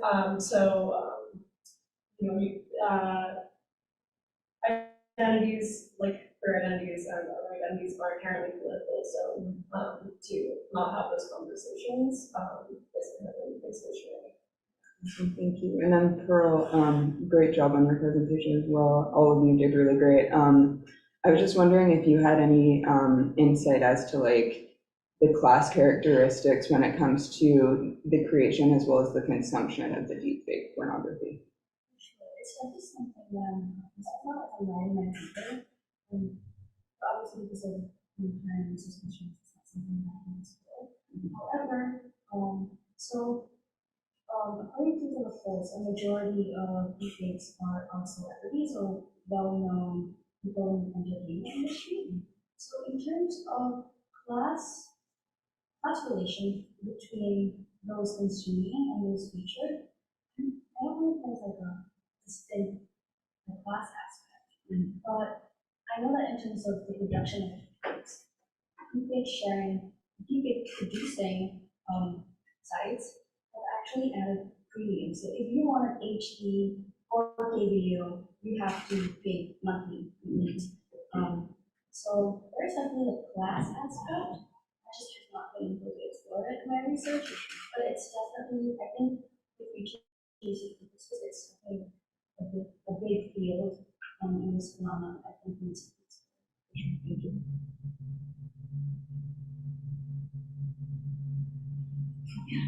I have a question for Lily. And again, wonderful job on the presentations, everyone. Okay, Lily, my question is, so I feel like good sociology synthesis, we can take sociology to explain the world more clearly to people. And I feel like I'm really getting a sense of that in your project, like taking logics of like power and inclusivity and using that to kind of probably like name something that LGBTQ plus people are feeling in their outdoor experiences, and that's really powerful.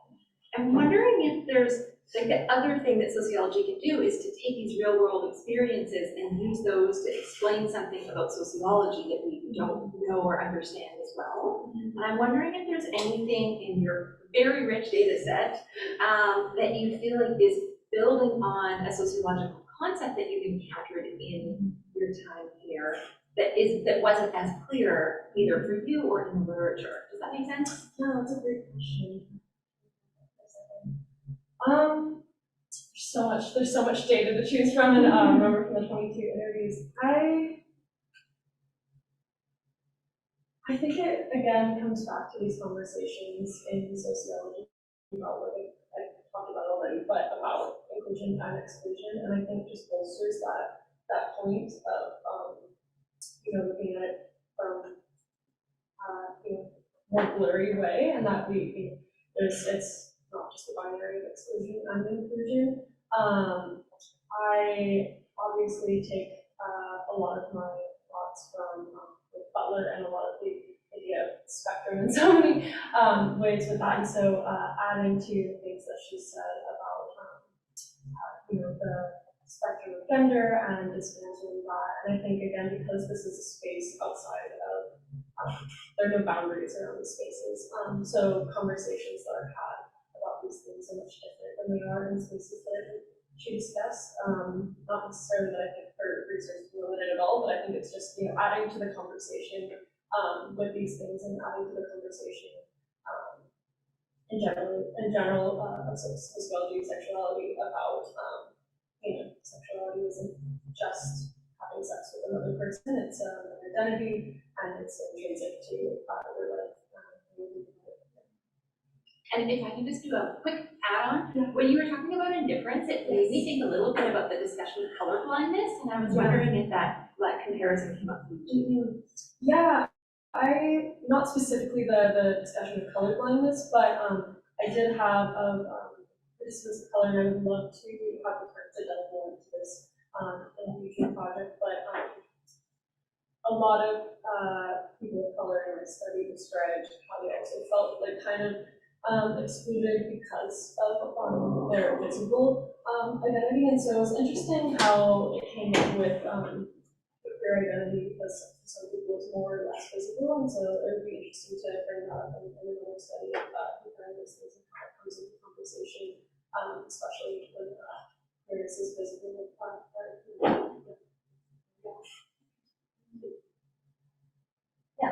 Great presentation, thanks everyone. My question is for Pearl. So with nowadays there are a lot of deepfakes of celebrities as well, which are presumably real.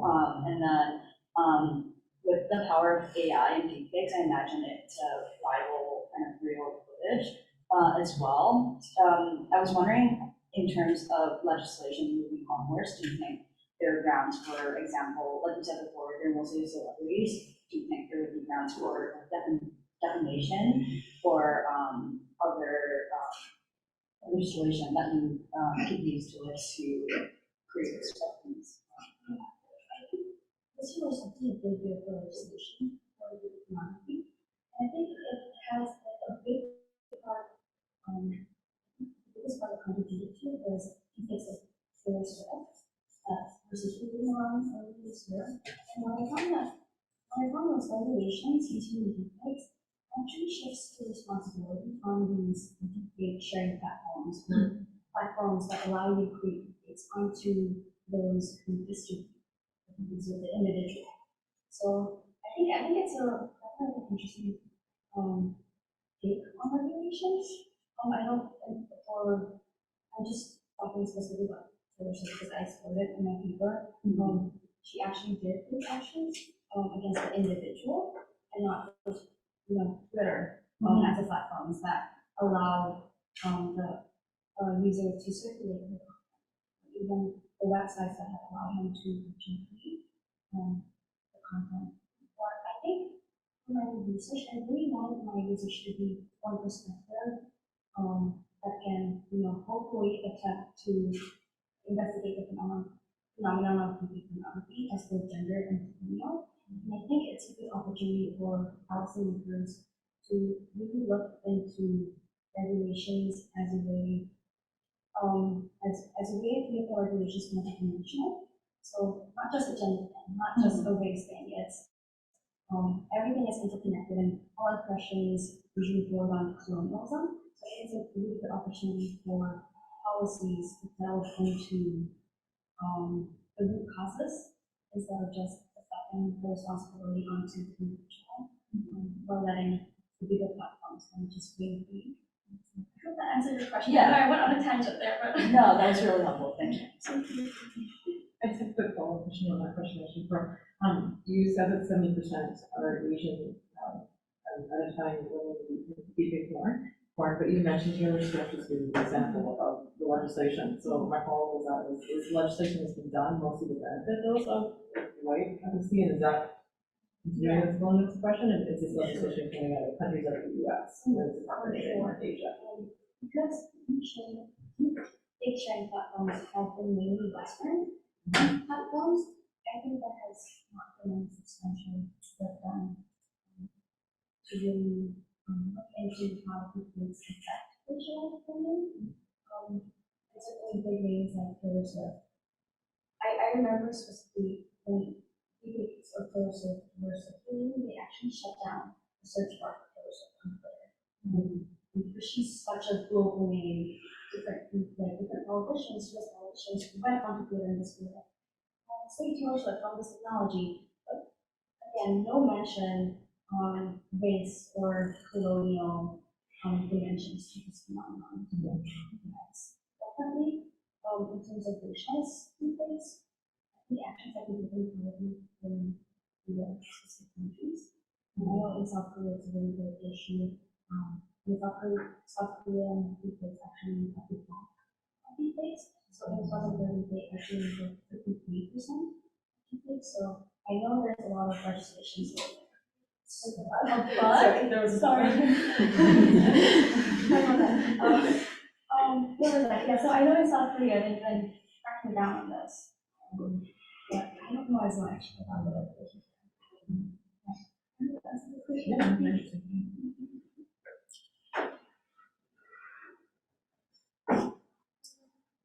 Yes, thank you everyone for your questions, and thank you to all our presenters again. And I guess that concludes our session 2.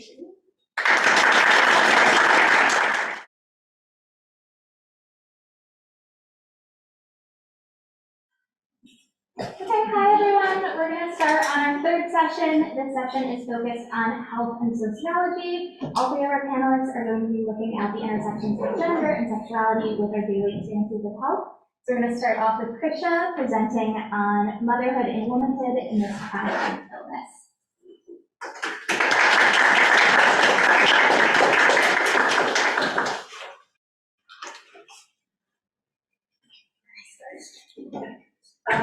So growing up, I experienced firsthand what it was like to be a kid of a mother with chronic illness. Furthermore, I grew up in a conservative South Asian household, where the ideas of motherhood were often reinforced to all the women in my household. My mother was a single mother who actually was diagnosed with a chronic illness before I was even born. I remember growing up and asking myself, why would you choose to become a mother if you experience all these challenges in your daily lives? And then I got into the field of sociology, where I began to learn the processes and how women navigate these decisions of motherhood, which led me to my thesis, which understands how women navigate these decisions of motherhood and womanhood amidst their chronic illness. And this is really important for me as not only a child of a mother with chronic illness, but as a woman with chronic illness myself. Okay, so this is just a brief overview of my presentation and just an introduction. So due to a lack of emphasis on how chronic illness diagnosis may impact the formation of the motherhood and the womanhood identity, I explore how individuals navigate the motherhood identity within the context of womanhood while coping with a chronic illness. So what did existing literature find? So existing literature found that motherhood was often viewed as a necessity. So this means that there was like a biological reason of why motherhood should exist. In order to keep mankind going, motherhood needs to be a process that needs to be there. Other qualitative studies have also found that it was a necessity because it was often viewed as a natural process after marriage. And this was emphasized particularly in certain ethnic or cultural backgrounds. Finally, the next step was that how motherhood is understood in relation to the patriarchy. So the way that women are molded in society, specifically the molding towards motherhood, is often reinforced and inducted at a very young age. This can be seen as through how children are often given toys that are tailored towards the mothering or nurturing role. This could be the inclusion of like giving your child a baby doll or encouraging them to play house. In addition, in relation to the patriarchal structure, previous studies have discussed the ways in which mothering is shaped by both patriarchal, social, and political contexts. So patriarchal definitions of motherhood are often skewed in very mothering roles are very nurturing or loving. But this isn't always the case, because if you have a chronic illness, you may not have the capacity to do so. And finally, there's the cultural context, which is, as discussed in my previous point, certain cultures have certain expectations of what motherhood should be. What were some gaps in literature? So a large portion of sociology of health and illness focused more on quantitative studies. This is focused on outcomes of chronic illness or how the social determinants of health lead to a certain chronic illness diagnosis. So there's a lack of qualitative studies that focus on people, much less women, navigate these chronic illnesses. And this is reflected in my next point. There needs to be more in-depth focuses on how mothers with chronic illnesses cope. And finally, there's a neglect of mental illnesses, this chronic illness. Most studies focus on physical illness such as cancer or diabetes and neglect of mental illnesses. So just because you can't see it doesn't mean that it doesn't exist.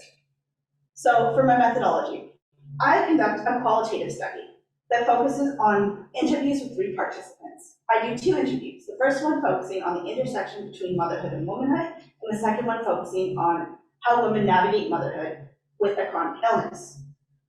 So initially, I had planned to do a thematic analysis throughout all my participants, but as I was going through my data, I found out that I wanted to actually emphasize the stories more, so I decided to switch from a thematic analysis across all my participants to a narrative case study approach.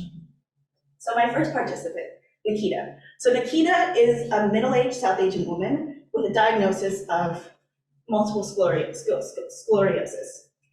So, interview 1. So motherhood was often described as a foundational component of her identity as a woman.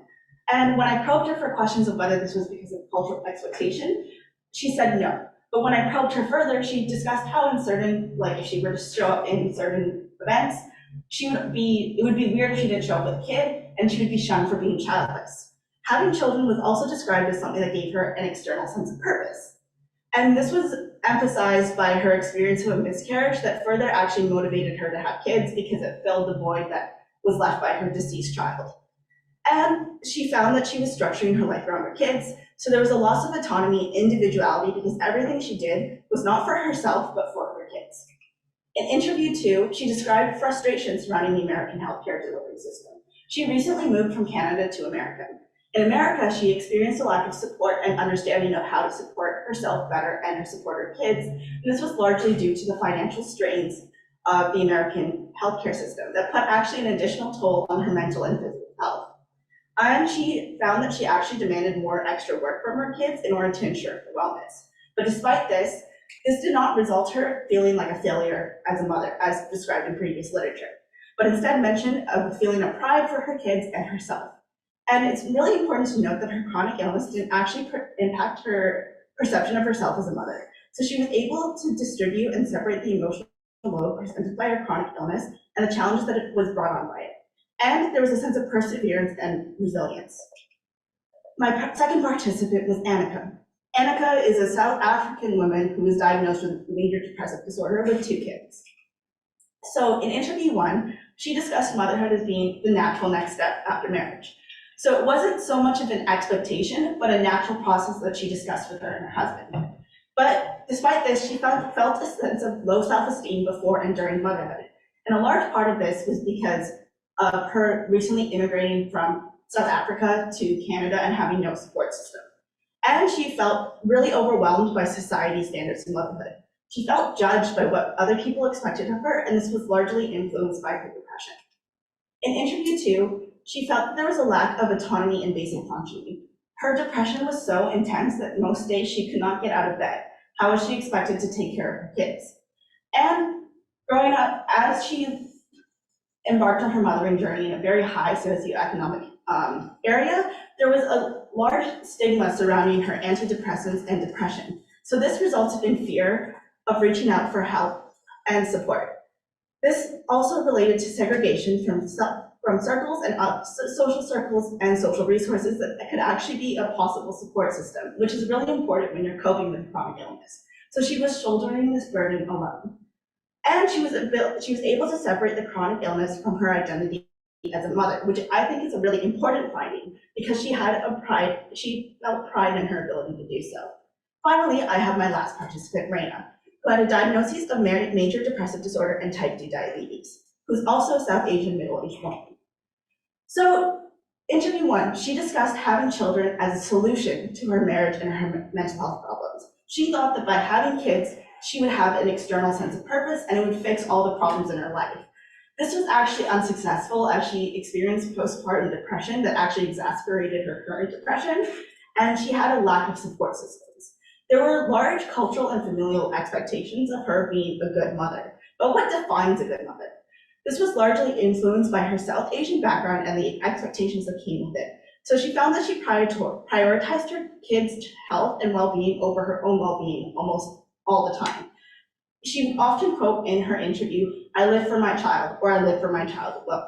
So there was no sense of autonomy or individuality outside these needs of her child. In interview 2, she discussed self-blame. So she was unable to allocate proper attention to her kids while coping with her chronic illness. This resulted in her stating that she was being a failure as a mother due to her chronic health conditions. There was also a lack of familial support to help mitigate these effects. So she was often outcasted by her families due to her health conditions, and she felt that she was shouldering the burden alone.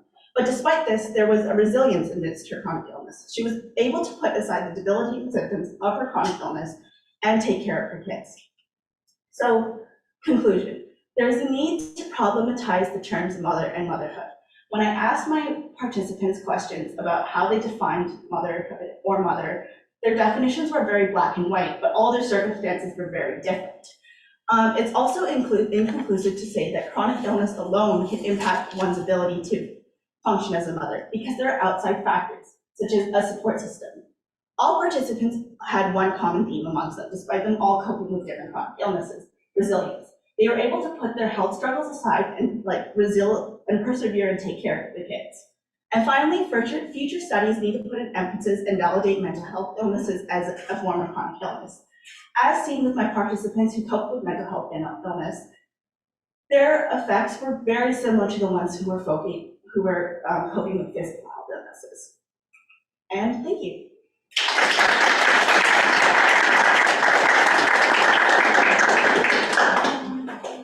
Thank you so much, Chris. So next, Matthew will be presenting on news coverage of individualized social behaviors.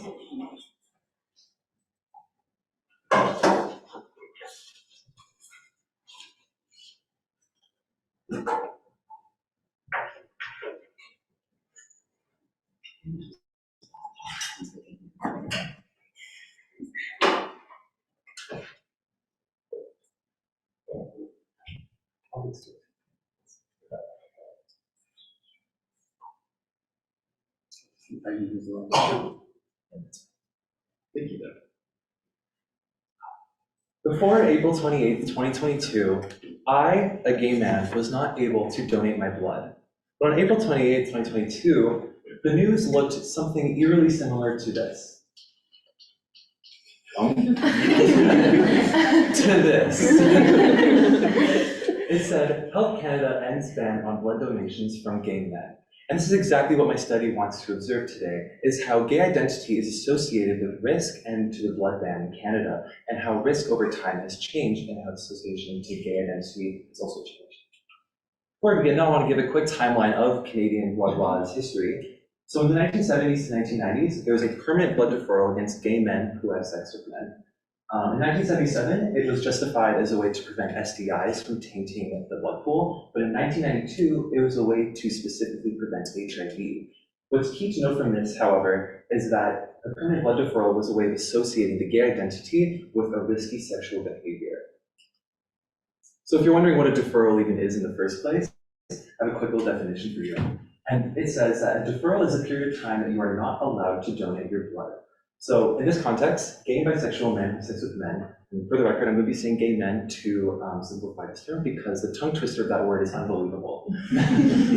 So in this context, gay men were given deferrals due to being sexually active, and they were only allowed to donate after not having sex with men during the deferral period. So basically, in short, if you were a gay man in 2019 or before, you came out with a question similar to this. So in 2019, they'd ask, in the last 3 months, have you had sex with a man? If you said no, you're all good to donate, most likely, assuming the other forms of deferral are not applying to you. But if you said yes, and you did have sex with another man, you could not donate. For the next 3 months, you were simply barred. You would have to be celibate for the next 3 months before you were able to donate. So, following the 70s and 90s is a pretty linear descending time period, which is 5 years in 2013, 1 year in 2016, and 3 months in 2019. What's most interesting, though, is in 2022, as previously mentioned, the deferral maintained, it was still 3 months based on sexual activity, but the difference is it no longer asks questions to gay men specifically, and now asks questions to everybody in Canada. So everybody in this room, me and you, we were all getting asked the same questions that look like this. They now say, have you had new and or multiple sexual partners in the last 3 months? If so, have you had anal sex with any of these partners? So having multiple partners and having anal sex are risky forms of sex in relation to contracting HIV. And while gay men are more likely to maintain these risky sexual practices, such as anal sex and having multiple partners, the demographic as a whole does not exclusively have these forms of risky sex. Similarly, on the contrary, non-gay demographics are equally able to have risky sex, and while they do have risky sex less often in relation to HIV forms of contraction, it's still equally possible. And so not only is asking gay men exclusively, let's say for the blood pool in total, it's also discriminatory because it's asking them a question that does not only apply to them. In the literature of the field, there's a wide variation of topics, but today I just want to present on a couple of those. Firstly, I wanted to observe how worries of compliance present themselves in my research. So the research in academic and governmental forums discusses worries of non-compliance with the new screening questions to an absurdly extensive amount. But yet every single article that I have read so far has presented a minuscule level of non-compliance, if any at all. So I wanted to observe if newspapers maintain a similar worry for non-compliance. I also want to present about how risk is associated in the newspapers.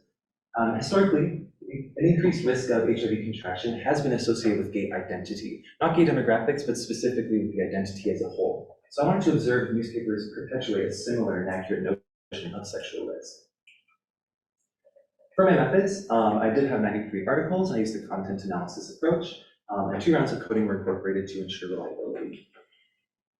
So first, discussing worries of compliance. A wonderfully short answer I found in my research is that not even one article, not a single case, emphasized a worry of compliance.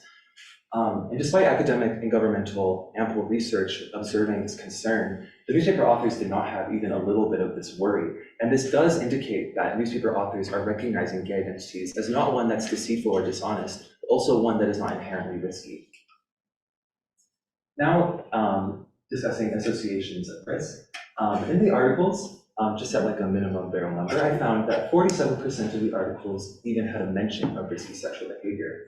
The variation of these mentions were pretty wide. However, it is still important to mention that only about half the articles mention risk in a topic that should be very concerned with risk as a whole. In 11% of the articles that discuss risky sexual behavior, only 11% associated with gay and bisexual men. This is a very small number considering that historically this number was probably about 50 to 60, even up to 70% associations with gay identity. So now in 2021 to 2023, having only 11% of the articles even associate risk with the gay identity is quite a stark difference over time. Finally, and most importantly, only 10% of the articles mention polygamy or having multiple partners. Historically, polygamous modes of sexuality have been villainized and considered a risk to the blood pool as a whole. But most importantly is that they have been villainized and associated with gay and bisexual men. And so only finding 10% of mentions, let alone associations with gay men, is very interesting, since historically, polygamous modes of sexuality have been villainized as a crime against the blood pool. So if you're wondering what do all these stats even mean in the end, what conclusions can we draw from this, I do have a few for you. Firstly, we can see that gay and bisexual men are less perceived as non-compliant or deceitful. Their identity alone is not one that is considered a risk or a lie, a risk or someone that will lie in the blood pool questions. Secondly, perceiving gay identity as a risky demographic, rather than one that is more likely to maintain risky behaviors, has lessened over time. And lastly, while polygamous modes of sexuality are still considered higher risk of HIV transmission, it's no longer villainized as a mode of sexuality in the eyes of Canadian news authors. I think it's key to emphasize the Canadian news authors part, because specifically this study looks at Canadian news authors and not the media, not the people as a whole.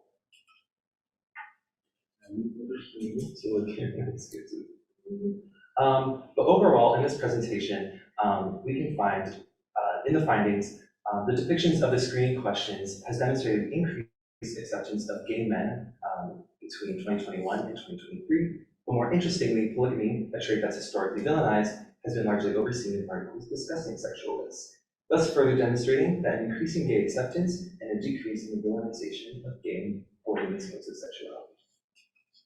Thank you.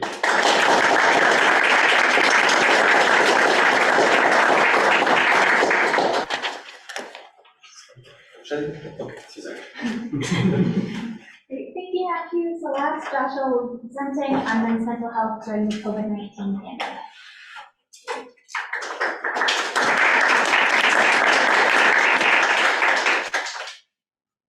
Hi everyone, I'm Joshua Newblue, and today I'll be presenting the research I did for SOC 384, Sociology of Health and Illness, titled Hegemonic Masculinity and Men's Mental Health During the COVID-19 Pandemic. So mental health faces high negative costs during crisis events like the COVID-19 pandemic. Studies across the world have shown higher levels of anxiety, depression, eating problems, and suicide ideation being reported. However, mental health experience is an extremely gendered process. For example, men experience much higher rates of suicide across regional, ethnic, and socioeconomic groups, despite reporting less on conditions associated with it, like depression. There are such different outcomes for men, and it's crucially important to investigate why this occurs and how it applies to major mental health crisis events. Hence, with my research, I've had the sociology of mental health, health lifestyle theory, and the relational theory of men's health to research done on men during the pandemic to advance understanding of how gender and masculinity can shape mental health during major global events. I chose these theories because I believe their perspectives combined can provide important insight into gender structure's impact on how mental health is viewed from both external and internal positions for men, as seen through mental health survey results on men during the pandemic. So to begin, I want to outline some key information from the theories I'm using. First, health lifestyle theory explores how structural conditions can act to configure lifestyle patterns in particular ways, limiting the options that agency has available to reject or modify these patterns. The program lists 4 structural life chance variables that have the capacity to shape health lifestyles: class circumstances, age, gender, and race/ethnicity, collectivities, and lastly, living conditions. These categories are all connected and can impact one another when changed. In my research, I want to specifically focus on the category of gender, and Courtney's relational theory of men's health helps immensely with that. Courtney outlines how health beliefs and behaviors are a means of demonstrating gender, resulting in masculinity and health being constructed within a relational context. Essentially, hegemonic masculinity, the idealized form of masculinity in a society, endorses men to obtain power by establishing themselves as the stronger sex, taking on behaviors that undermine men's health, such as displays of aggressive behavior, the denial of pain or weakness, dismissal of any help, and the need to appear strong or robust. We can see how these theories converge on the point of structure. Hegemonic masculinity reflects on reality, as many institutional structures foster these unhealthy beliefs and behaviors amongst men, helping prevent them from adopting healthier habits. One such institution is the job industry, that has men primarily employed in the most dangerous work, which encourages men to continue to associate with jobs that could be detrimental to their health. Hence, the health lifestyles of men face many different limitations, and hegemonic masculinity's impact on gender structure limits men's life choices regarding healthy behavior and actively encourages itself to perpetuate. So how can these two theories combined address mental health contexts? What they do is help patch a weakness found in the sociology of mental health. The dominant tradition in this field is the etiological perspective, which examines how social factors influence variation in rates of mental disorders and distress. It uses standardized measures of stressors and symptoms applicable across contexts. However, that in itself is not without weakness, as it can fail to pick up on whether the same symptoms mean different things to different groups. Health lifestyle theory and the relational theory of men's health can help get past this weakness regarding differences amongst men and women. Together, they can explain how mental illness diagnoses in men have largely been shaped by the same hegemonic masculinity structures that influence health behaviors, and then go on to shape men's health lifestyles. For example, manifestations of depression in men can be more easily understood.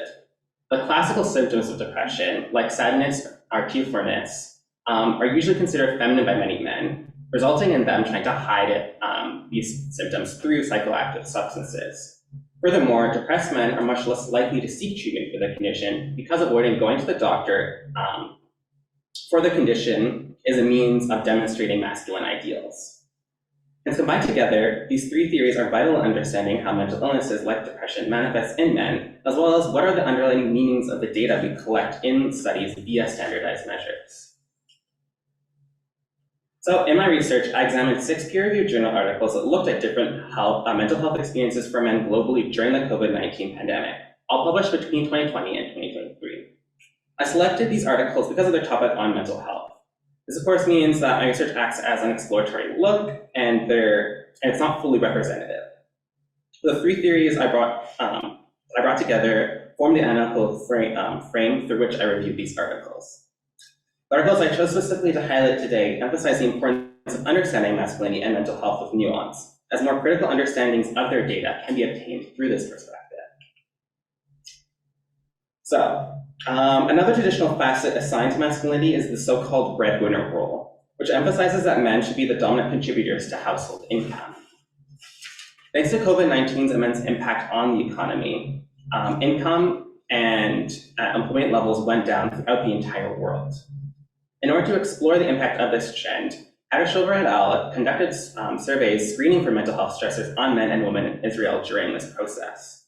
They found that men whose economic status deteriorated significantly reported much higher levels of stressors equal to that of women during the COVID-19 pandemic.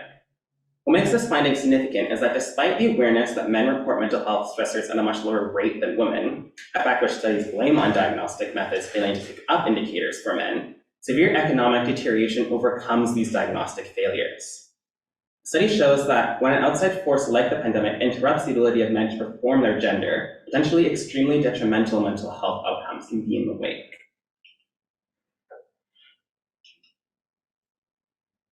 Next slide. Masculinity also had repercussions for male friendships during the pandemic. Studies have indicated that men tend to make fewer friends, that they tend to have difficulty making emotional connections with other male friends, and that many of the friends they do make are based on external activities. Hence, when the pandemic began, many men were separated from what friendships they did have and were less likely to have support groups, leaving them more vulnerable to loneliness, a major risk factor for depression. The increased isolation during COVID-19 did have major repercussions, as Park New's scope and review discussed higher levels of psychological distress in men, with an increase in depression, anxiety, stress, and suicides. Once again, knowing these conditions tend to be extremely underreported in men demonstrates how problematic and dangerous it is that these only spike in being reported during world-changing events.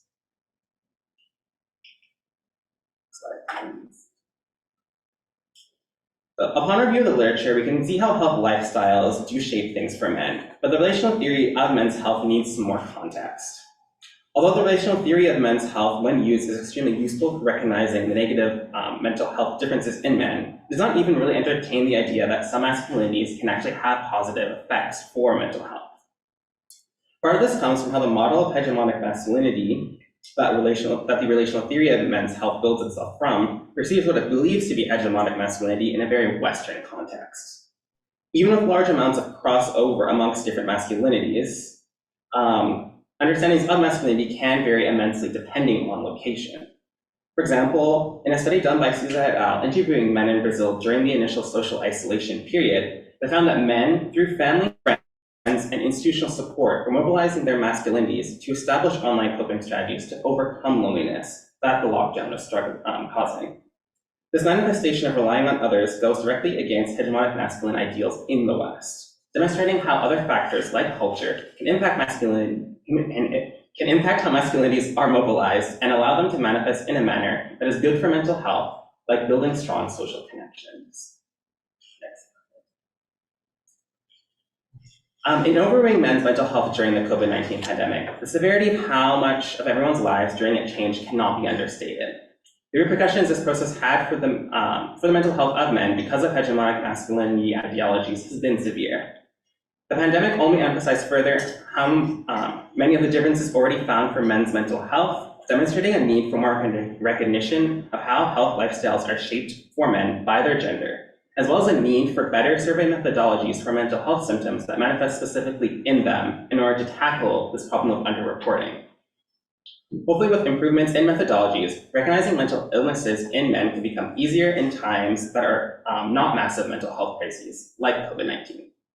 Furthermore, a move away from unhealthy masculine norms, instead manifesting masculinity into healthy practices like relationship building, will put men in a much safer place regarding their mental health for this pandemic and any future similar events.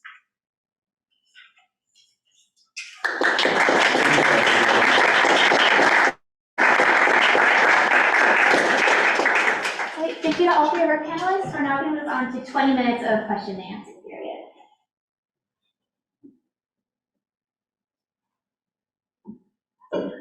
My question is for Chris.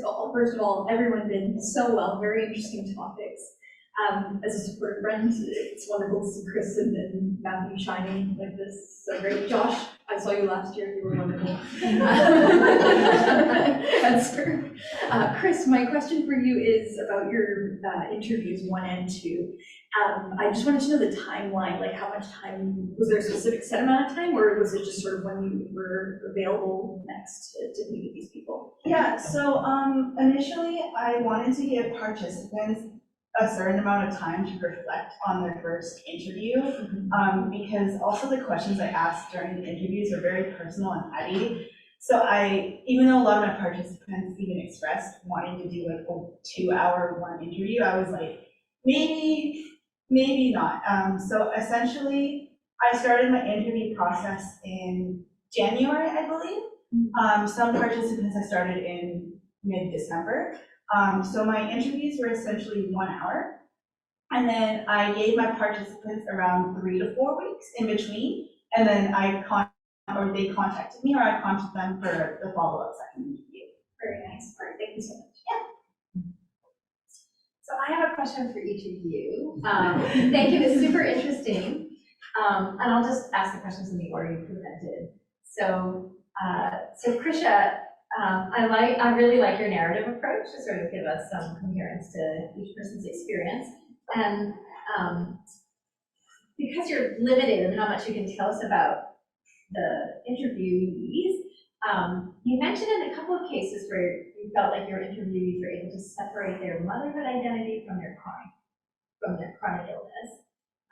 Maybe not in the last case. In any case, I wonder if you could say a little bit more about the intersection of motherhood and chronic illness. Does chronic illness only not affect motherhood if you don't feel bad as a mother, or you feel like you're failed? Is that when chronic illness, so anyway, I'm kind of curious about how you see those things intersecting. So let me ask, actually, maybe I can ask each question and then you guys can take them in turn. So for Matthew, there's so much that's interesting about blood donation, I feel like, as a phenomenon in general. So I had lots of thoughts of like, debates about paying people for blood donation and how that taints the blood supply and things like that. So your case is really really interesting. In your interpretation of your findings, if you really find this decline in stigma associated with gay identities, I found myself wondering, so this is related to my age, right? Like I was a teenager in the late 80s, early 90s. So I remember the fear associated with HIV and how it was just a death sentence, right? And I know people who died from AIDS. And so I was thinking as you were presenting, I'm like, oh, is this a story about gay acceptance? Or is it also a story about the transformation of HIV from a death sentence to a disease that doesn't kill people anymore? And then actually you can, there's other ways to prevent yourself from contracting it. So I wonder if you could reflect a little bit on that, because it's sort of outside of your analytical frame of how AIDS, HIV itself is not the same, it's not the same illness that it was in the 90s. And then for Joshua, so I thought your interpretation at the end about the weaknesses of relational theory is really interesting, right? To think about, I think your point that hegemonic masculinity is conceived in primarily negative ways is really interesting and important. And I have to say, when you were presenting your findings about friendship, I was thinking oh, does hegemonic masculinity explain friendship? I had a harder time seeing the connection of how hegemonic masculinity was explaining particular ways that maybe men in certain societies form friends. And then you used your Brazil example as a kind of pushback, right? And thinking about what men's friendship networks might even look like, but they're not uniform across cultures. I wonder if you could just say a little bit more about what the connection is between Western forms of hegemonic masculinity and friendship. I guess that's the first question. Is I was oh, that wasn't obvious. The breadwinner role totally makes sense to me, but the friendship part was harder for me to understand.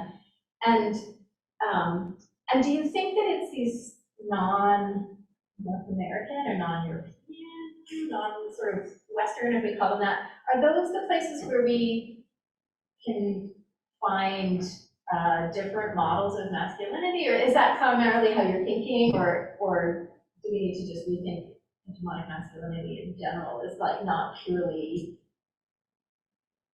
corrosive, right? As being actually a complicated thing. So that was a super complicated question. So sorry, go ahead. I'll forgive you. I guess I can go first. So it was actually really interesting when I started this study. I kind of hypothesized that a chronic illness would make it more difficult for women to navigate their role in the motherhood identity. And in addition, it would just kind of, I hypothesized that women would actually feel worse about themselves because of their chronic illness, which I know is a terrible hypothesis idea to have, but that's what I kind of went into the study with. So I remember interviewing my first two participants, and when I asked them questions about how they felt in relation of having their chronic illness with their with navigating the role of motherhood, I think it was really interesting because my second participant, Annika, by the way, all my names were anonymized in my presentation. I just want to enforce that. But I remember her saying that they weren't asked, she wasn't asked to have this illness, or she wasn't born to it wasn't her choice to be depressed. And she brought up the example of if you have diabetes, you take insulin, and that's the way it goes. It's the same thing with antidepressants.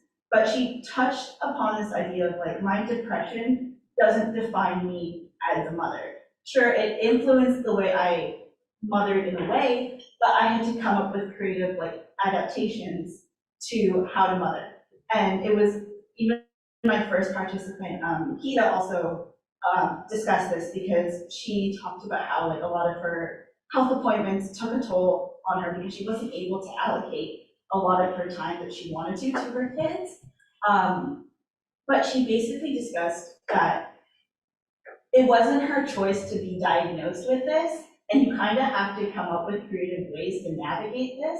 So it was really interesting because both of those participants, they were able to acknowledge the fact that their chronic illness didn't necessarily define them. But then my third participant was kind of an outlier because she basically defined herself in terms of her chronic illness. So when I think about how it relates to the idea of motherhood, I think about the way that motherhood strategies are adapted. So just like the certain ways that mothers have to create adaptations to whatever challenges they face. And it was also really interesting because all my participants were single mothers at some point in their lives. So they really had to rely on whatever external support system they had. But yeah, I was really surprised when I got the results for my first two participants because it's not what I initially hypothesized. So I thought I give my participants a really big pat on the back for being able to cope with what they were able to cope with. But in terms of how they navigated this role between motherhood and chronic illness, I think it's so different for each individual, which is why I took the narrative case study approach, because I really wanted to emphasize how they were able to kind of live with this thing that they can't really get rid of. I'll go next.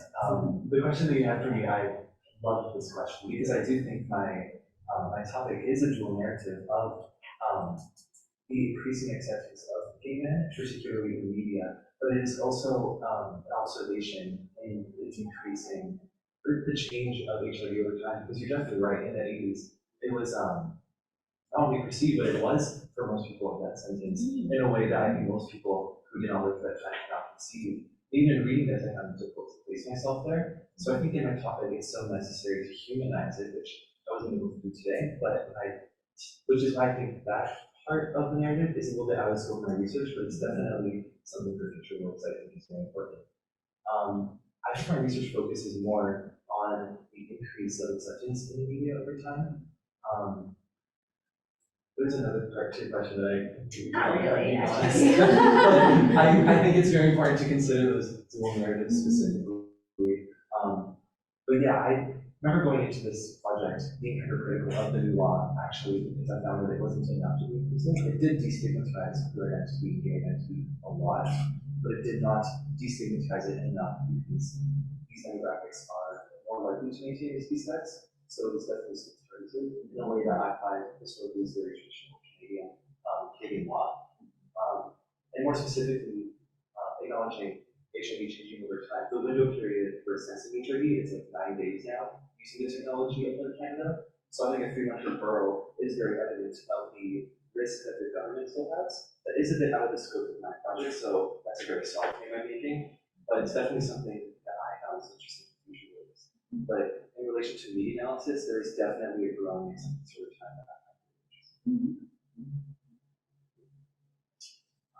Yeah, so for the first part of your question, so Western understandings of hegemonic masculinity tend to really focus on how it relates to the idea of friendship essentially is that developing deeper emotional connections just in general is viewed as something that's highly feminized, but especially when it's done with other men. Hence why a lot of male friendships then tend to not really go beyond a deep connection. Because essentially, that connection is oh, we can't have that together because, it's bros, let's go play sport, that sort of stuff. But basically. It's physical co-presence. Yeah. Not, yeah. But anything more is just viewed negatively in that manner. And then also, I do think generally that exploring, because how hegemonic masculinity works is that it's I should have specified this a little further, and we'll talk a little bit more about in the course I took with Silva, but hegemonic masculinity, we tie it, I would explain it more specifically, that the Western idea of it is so heavily associated with the name hegemonic masculinity, but we sometimes forget that hegemonic masculinity as a model means that we can change what is hegemonic and change understanding of masculinity to make a new understanding of masculinity that is not as negative as the current Western model currently is. So like looking to other countries and even in our own countries to like, for example, gay masculinities or like other marginalized groups like Black masculinities, and seeing how these different groups understand their own masculinities and what we can draw from them to change this main Western model would have a benefit to everyone.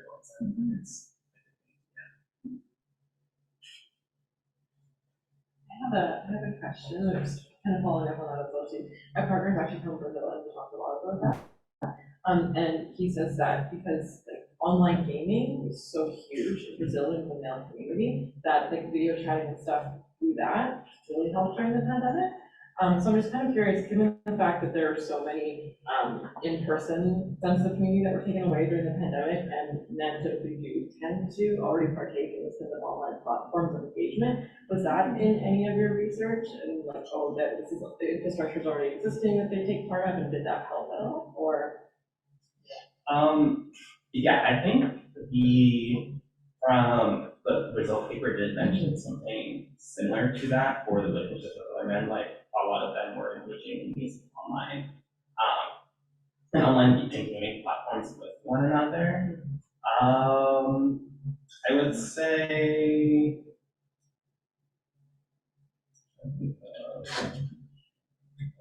like online presence was definitely talked about.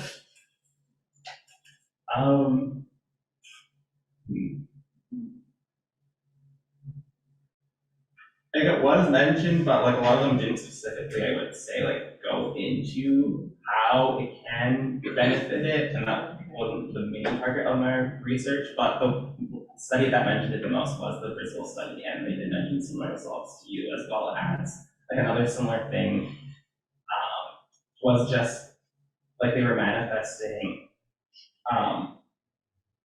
Like a lot of the men were like taking this idea of like being like, oh, like head of the house and that sort of stuff, and like, okay, like I need to set an example. So like using Zoom, for example, to talk to like their grandparents and whatnot, that was a thing that was very also it's another aspect of the online perspective that was pretty interesting.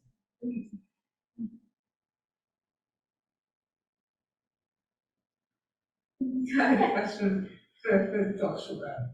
Amazing work, everybody, by the way. So, did you remember it all? Sorry? This is Joshua? Yeah. Okay, perfect. So, with relationships, with women, for example, when men are on partners, there's emotional labor that's formed by women. And with my family, my mom was the one who was supporting and giving us all hope throughout the whole crisis. How do you differentiate a heterosexual relationship with a woman, therefore, to perhaps a single man or a man who had like a man partner? So is the emotional labor of women over there also playing a part in how men approach and navigate these spaces? Yeah, it definitely played a huge part because other studies like around masculinity and friendship have found that essentially because of like the lack of deeper connections that men make with other male friends, they tend to push all of this on their female partners. So like that connection has been like highly studied, and a lot of associations have been fine with it. And many of the other, one other study mentioned how like single men were reporting higher levels of loneliness during this crisis, which I think, yeah, like, directly shows how this connotation of emotional labor plays such a big aspect, because for loneliness, men tend to push a lot of like seeking support, or like when they're feeling down on women when they're in heterosexual relationships with them. And not even just heterosexual relationships, like other studies talk about just like their moms who are living at home. So even if, yeah, single men also could be doing that just with different members of their households. I have a question for Matthew. So it would seem that gay men are facing less stigma, but I'm wondering if you can talk a little bit about the nature of the newspapers that you analyze, because even as we're becoming more progressive, there are pockets of society that are still very, conservative or not as progressive. And if the newspapers are based in those areas, then they might have a different narrative. Or if the authors of these stories that you were looking at, it depends on their own positionality and their perspective. So I'm wondering if you were able to do any coding according to the author, according to location, according to the conservative or non-conservative nature of the newspapers that you analyze, and if that influenced the outcome that you found. So in my newspapers, I did initially code for whether the newspaper as a whole was conservative leaning or liberal on the left or right leaning. And I found that the results in comparison, or like compared different codes to this code regarding the politics of the newspaper, I found that the results were pretty universally similar, which is very interesting. I found that politics of the newspaper of the author were not too impactful. The most I found in difference was that more right-leaning articles were more critical of the liberal government, which was a little bit out of the scope of my research. I was looking more at gay marriage specifically. And in relation to gay men's fiction, there was not much difference in terms of politics. In regards to the politics of the Time for one last question. Yeah, you guys all did a really great job. My question is for Krisha. I found the approach you took, like the narrative approach, to be really interesting and powerful in terms of, highlighting lived experience in these kind of research studies. So great job on that. My question was to do with your third interview, who they were someone who was experiencing two different conditions. And I was just wondering if you think that intersection of illness, if you will, actually played a role, and as well as the nature of those illnesses. Because as if I remember correctly, one was physical and one was a little bit more mental. So I just was wondering if you had any insight on that. Yeah, so it was really interesting. My participant initially stated that her type 2 diabetes didn't actually influence her a lot, but then it's really interesting when you conduct these qualitative interviews because participants will actually answer questions in a very indirect way. And she actually was diagnosed with diabetes before becoming pregnant, and she basically did her whole entire pregnancy journey alone with no social support. And her diabetes was really bad to the point where she had to get insulin shots and go to the hospital frequently and all these additional things. So the thing is with her is that her mental illness affected her both mentally and physically, but I would say that her diabetes actually exacerbated her mental illness because she had to go attend all these appointments, reach out to different doctors, specialists, all these sort of things. And it had a big toll on her health, but it actually, I would say it actually influenced her mental health rather than being an individual impact on her understanding of motherhood itself. Thank you. All right, thank you so much for all of the questions and all of our panelists. That concludes session 3.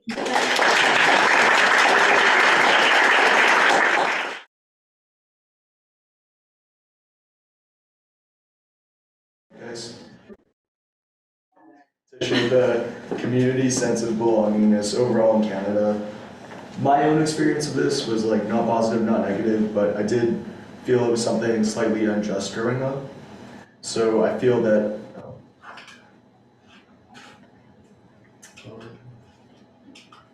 a majority of cultural values that are distinctly immigrant Canadian could be tethered to an emotional strain among the community, driven by these things known as relational narratives from intergenerational trauma or assimilation theory. And I feel that a critical part of these values is the division of labor among parents, which then creates a new relational narrative inside of their homes. So for example, working hours and fatherhood, that could create an impression among the child of, or represent how that should be. So the community I am hoping to study has had a great effect on the Greater Vancouver areas, Chinese Canadian minorities, but also I believe it has a larger implication for like demographics of community in Vancouver. I think I would also like to say that my research is not finished. I'm part of this year's honors cohort, but my graduation date has changed. So for this year, I'm just here to present my work so far. Yeah, so you might see me again next year at SURC. Sorry, back to this slide. So the impetus of my research problem kind of comes from like a childhood anecdote, and it's always felt uncomfortable to me until I heard others talk about the sentiment. I think it was actually like deeply uncomfortable. Ooh. So yeah, I guess this anecdote is probably an amalgamation of experiences, because it's been a long time since I've grown up as a kid. But this was my overall impression. When I went to my friend's house for dinner and the parents were having dinner, I felt like very weird about it based on the things they were talking about. First of all, they knew exactly what the parents did for work. They would talk about sporting events that their parents had gone to. They kind of knew when the parent-teacher conference was, things like that. So everything was very different, and it wasn't really within my norm. So for example, I would just go up to my parents like the night before, and I'd say, hey, there's this parent-teachers conference, and they would ask what that is, and I'd explain it to them. And you know, the next year, I might actually need to explain to them what that is again, and they'd be like, oh yeah, that thing. So I even remember my mom not really knowing how to engage with that review, and like how literally she took it at times. And like, you know, that was just like an educational protocol, kind of like the end all be all. I don't know if anyone from an immigrant like background can relate to that. She didn't really know like what kind of questions to ask about like how I was performing in school and things like that. So it was like relatively short. And I guess the point is that there are all these cultural cues that sort of form like almost like a cultural license that you need to learn in Canada, and I think that can lead to a better or worse life in some ways. But as a child, these values didn't really compute for me, and my honest impression looking at their dad from across the dinner table was like, what are you doing here? Like, I even thought like, why is this dad so lazy? Because for me, seeing a family where the dad like worked a 9 to 5 and didn't like, you know, work 13-hour shifts or like travel overseas to make extra money was something that didn't make me jealous for that sort of like emotional support role in the household.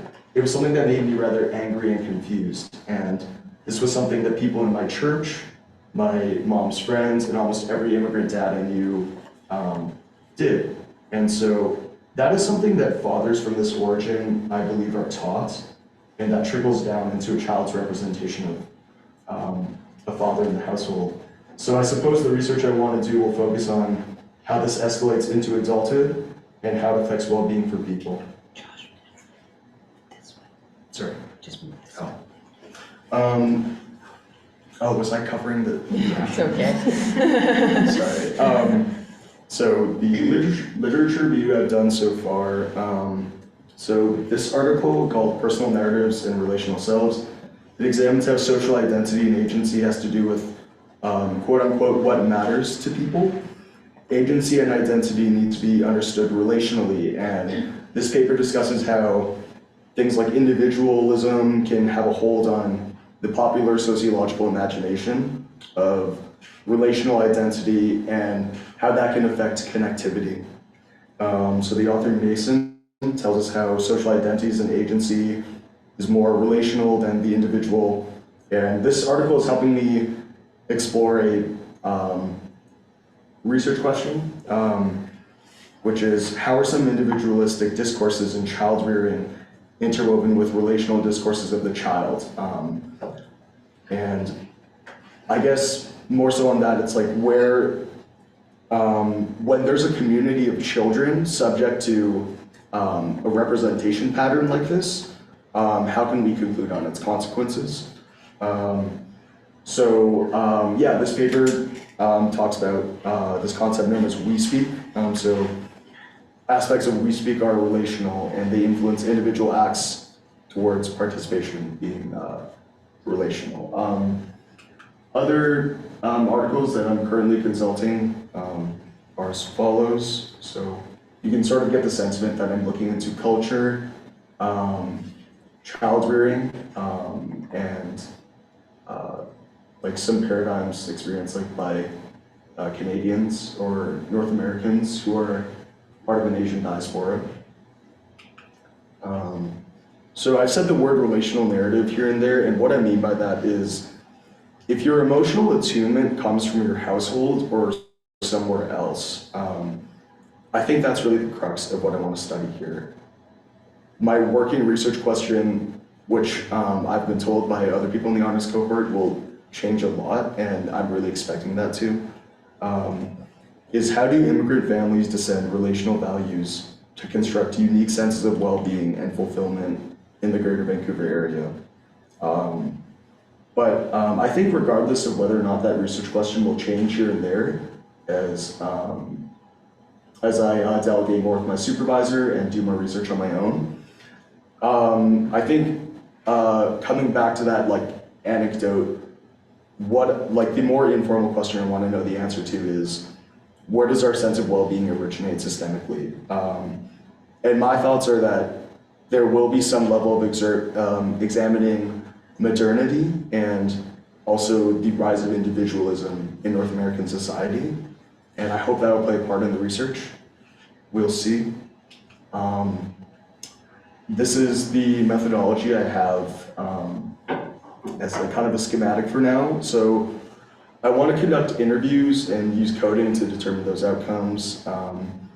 There's two groups I'm really interested in studying. The first are immigrants that have come to Vancouver from Hong Kong or China, and I've experienced more than 5 years of adolescence in Canada in the 1980s or 1990s.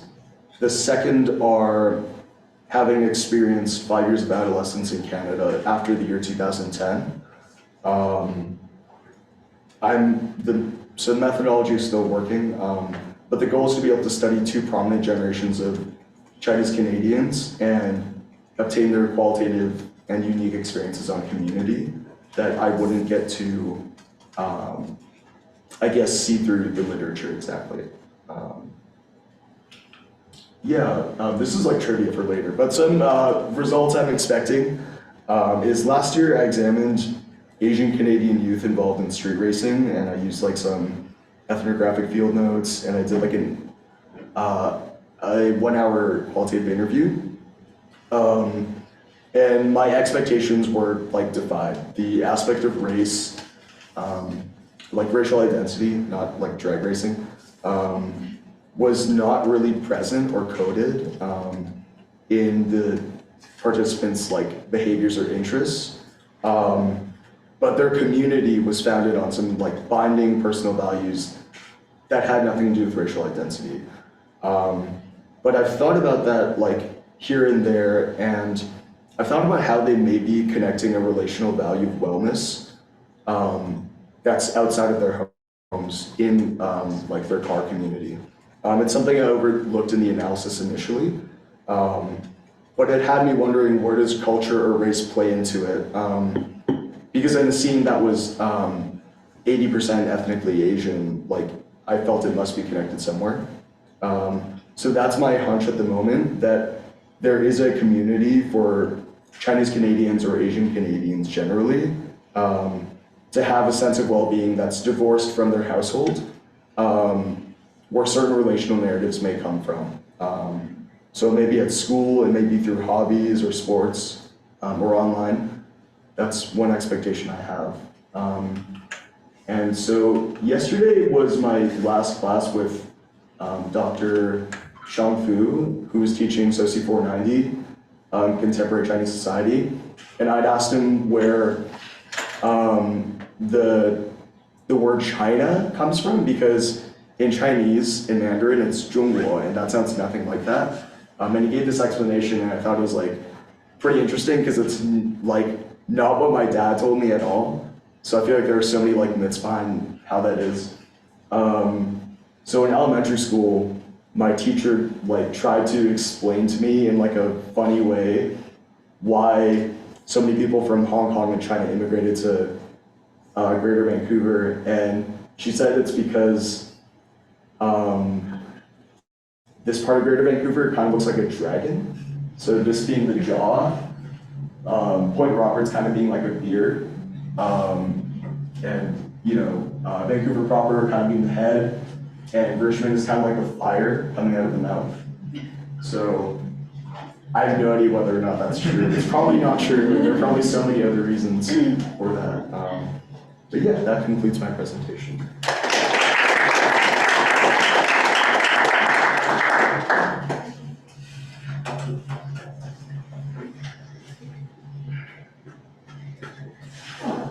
Okay, and next up we have, we're going Gabriella or Julia? Okay. We're going with Julia DeLeon with I Am the Best Minority, exploring 1.5 and second generation Canadian immigrant women's experiences, navigating higher education institutions, commodification of diversity.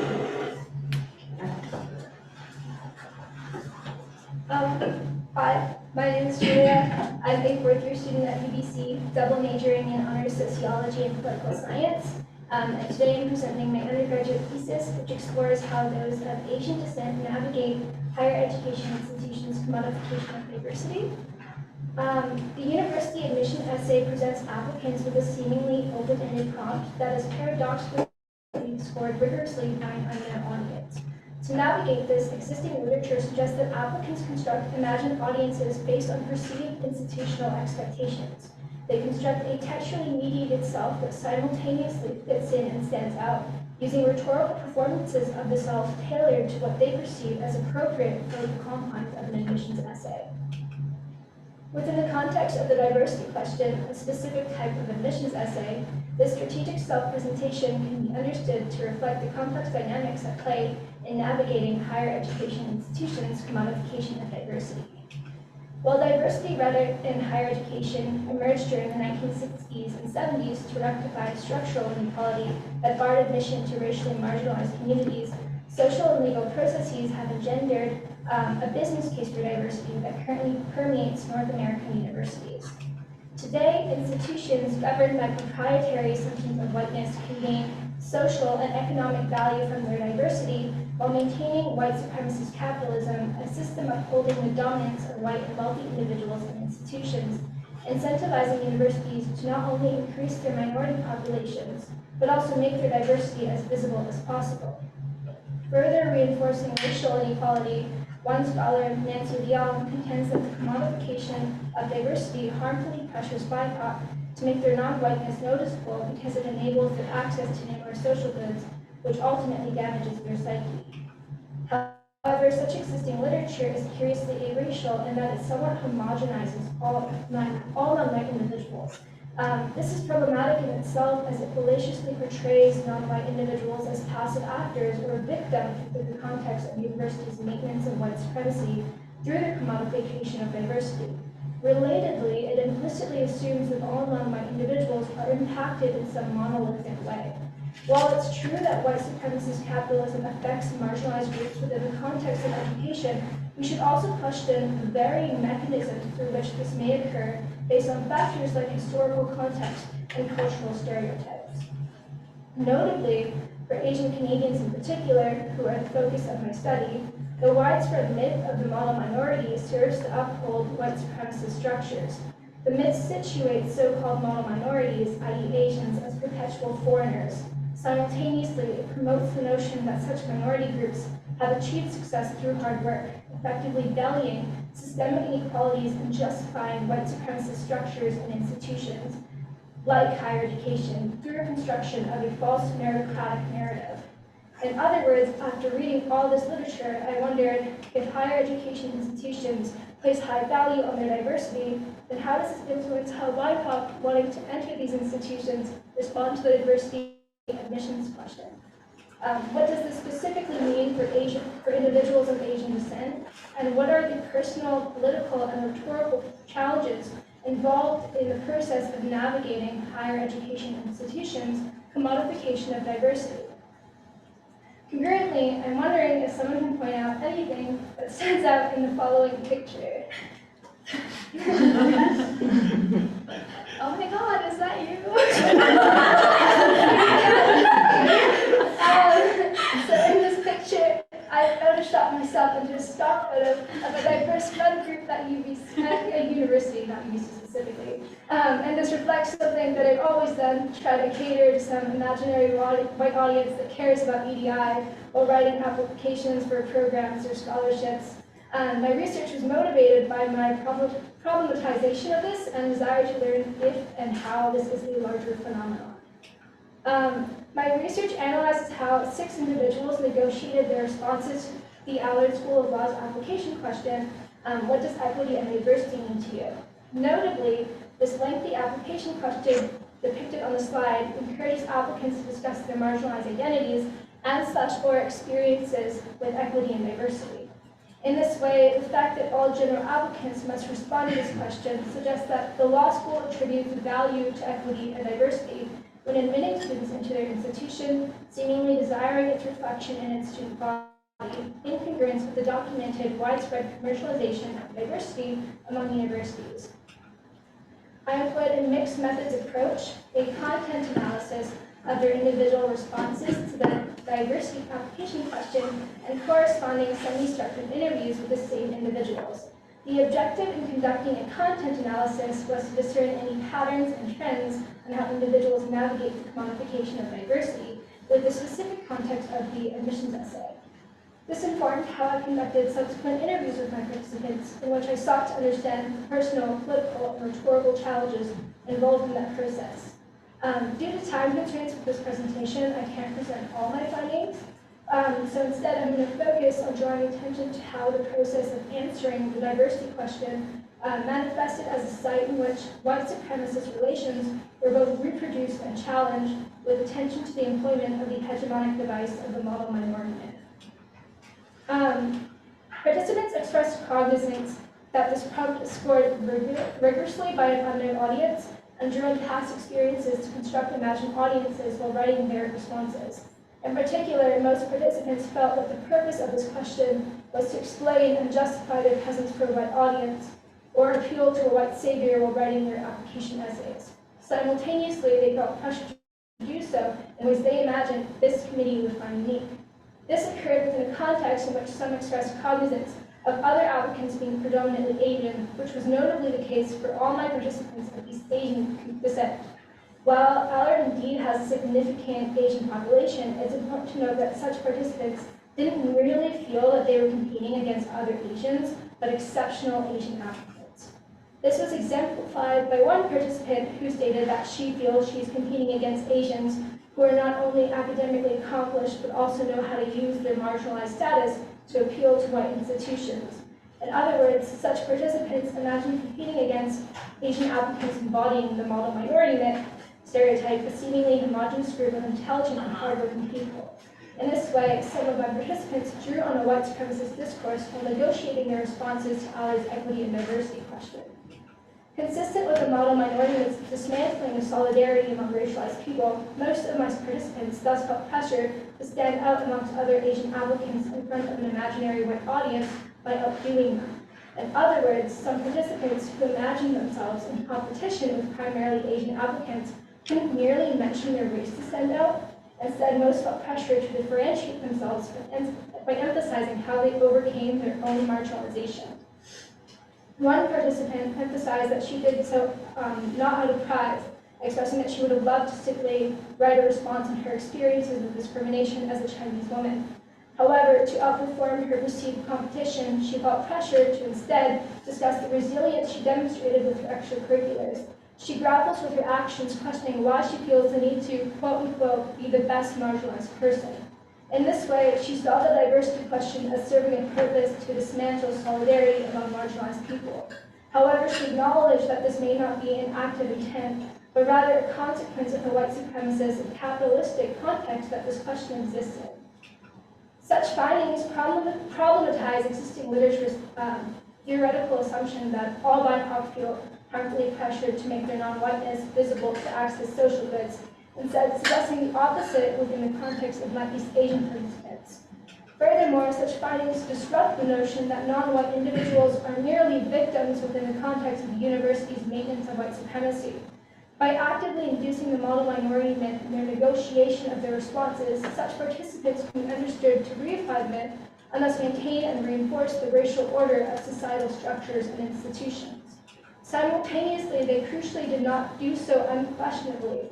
For instance, in the aforementioned quote, participant problematized her application of the myth, grappling with her perception of the diversity question. This experience encapsulates a broader trend amongst participants when they recognized and interrogated structures of domination while negotiating their responses. As the development of such a critical consciousness is crucial for social change to occur, one can understand the process of answering the diversity admission question as reproducing white supremacist relations in a manner that paradoxically challenges white supremacy itself. Inconsistent with theoretical literature on how non-white individuals navigate higher education institutions' commodification of diversity, these findings suggest further exploration on the mechanisms through which white supremacy operates within the context of the diversity question is needed. And that's everything from me.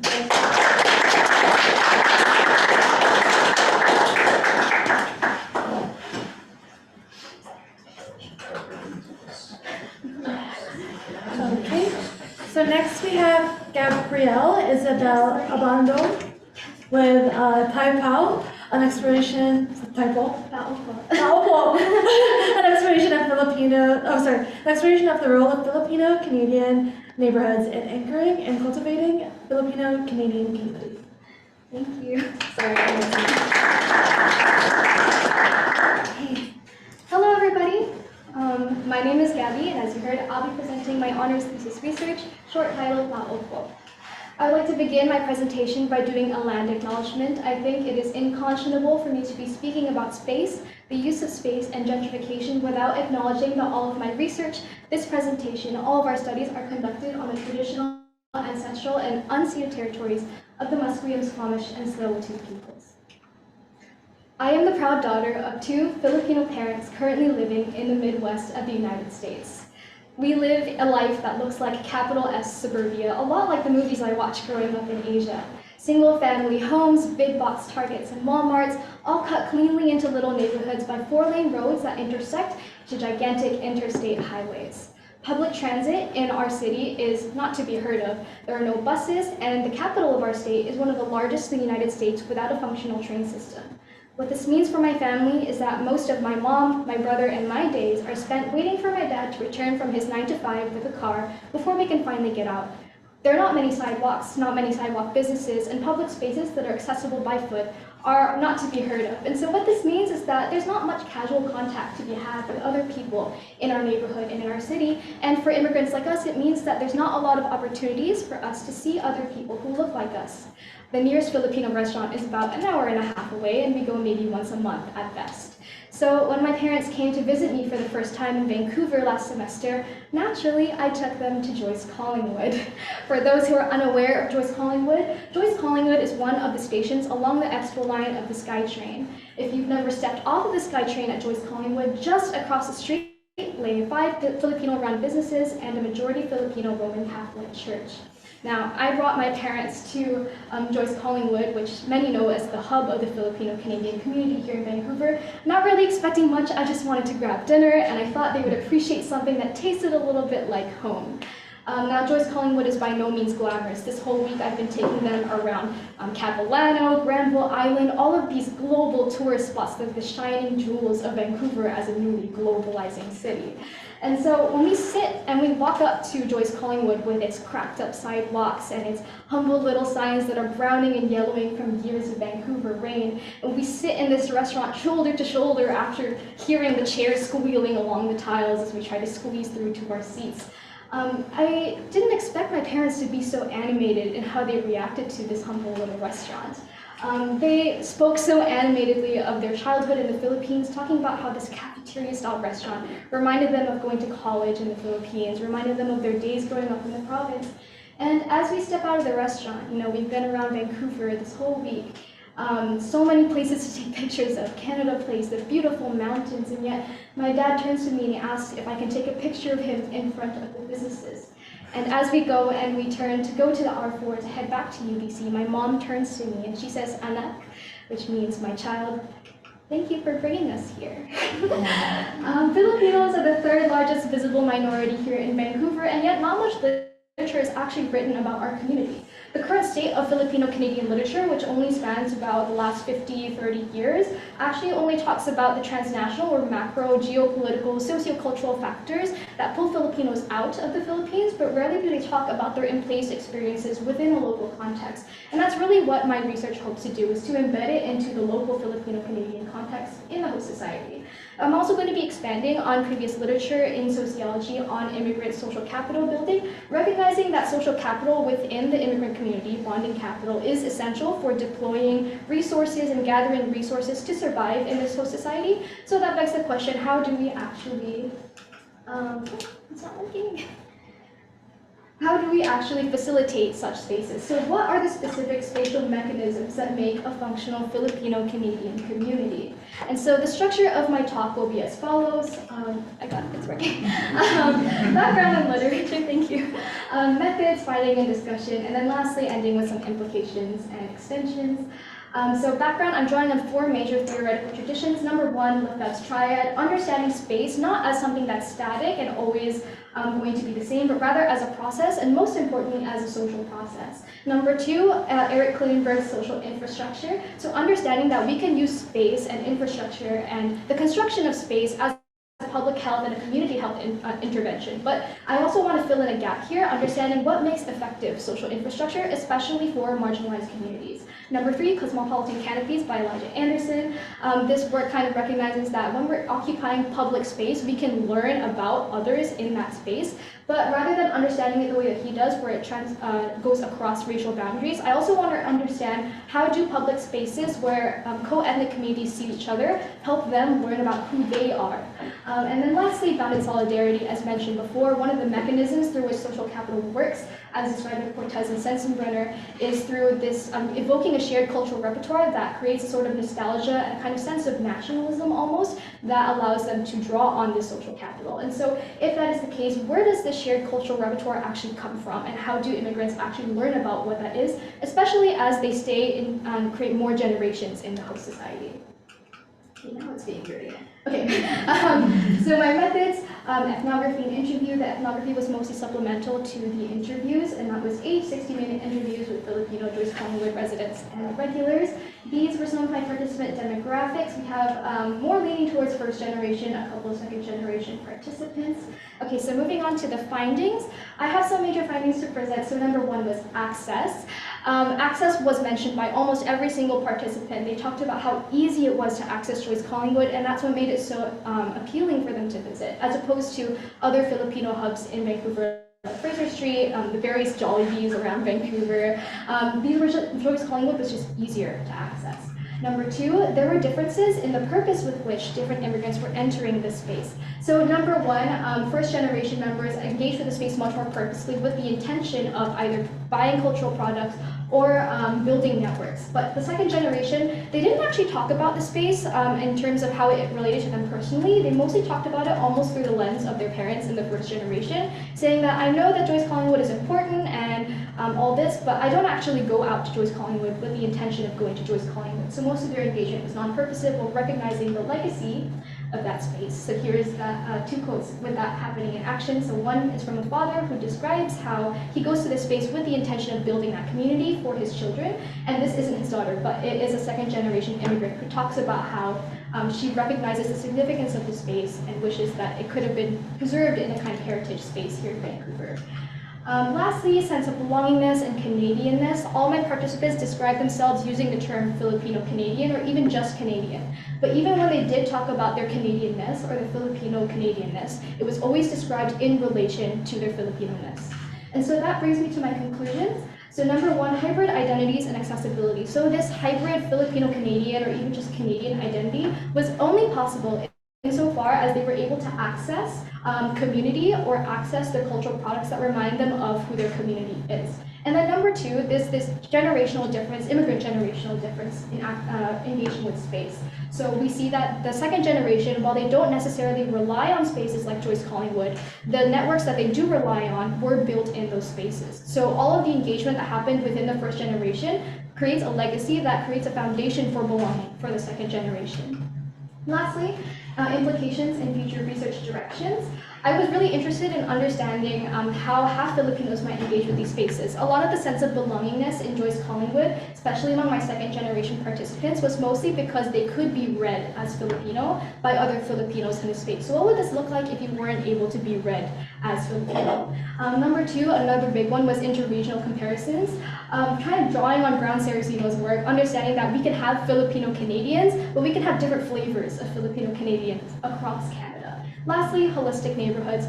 Immigrant businesses are not the only things that define immigrant neighborhoods. And I think the research that I've been doing really highlights the fact that when we talk about the gentrification of Joyce Collingwood, we can't just end at preserving businesses. It's more about preserving a whole community.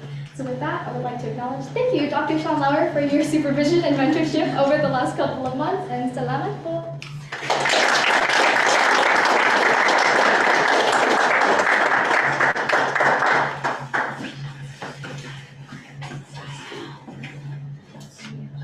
And finally, we have Yesli Lizarraga Leva with What Does It Mean to Be Mexican Outside of Mexico? Colonial Hegemony, Identity, and Resistance.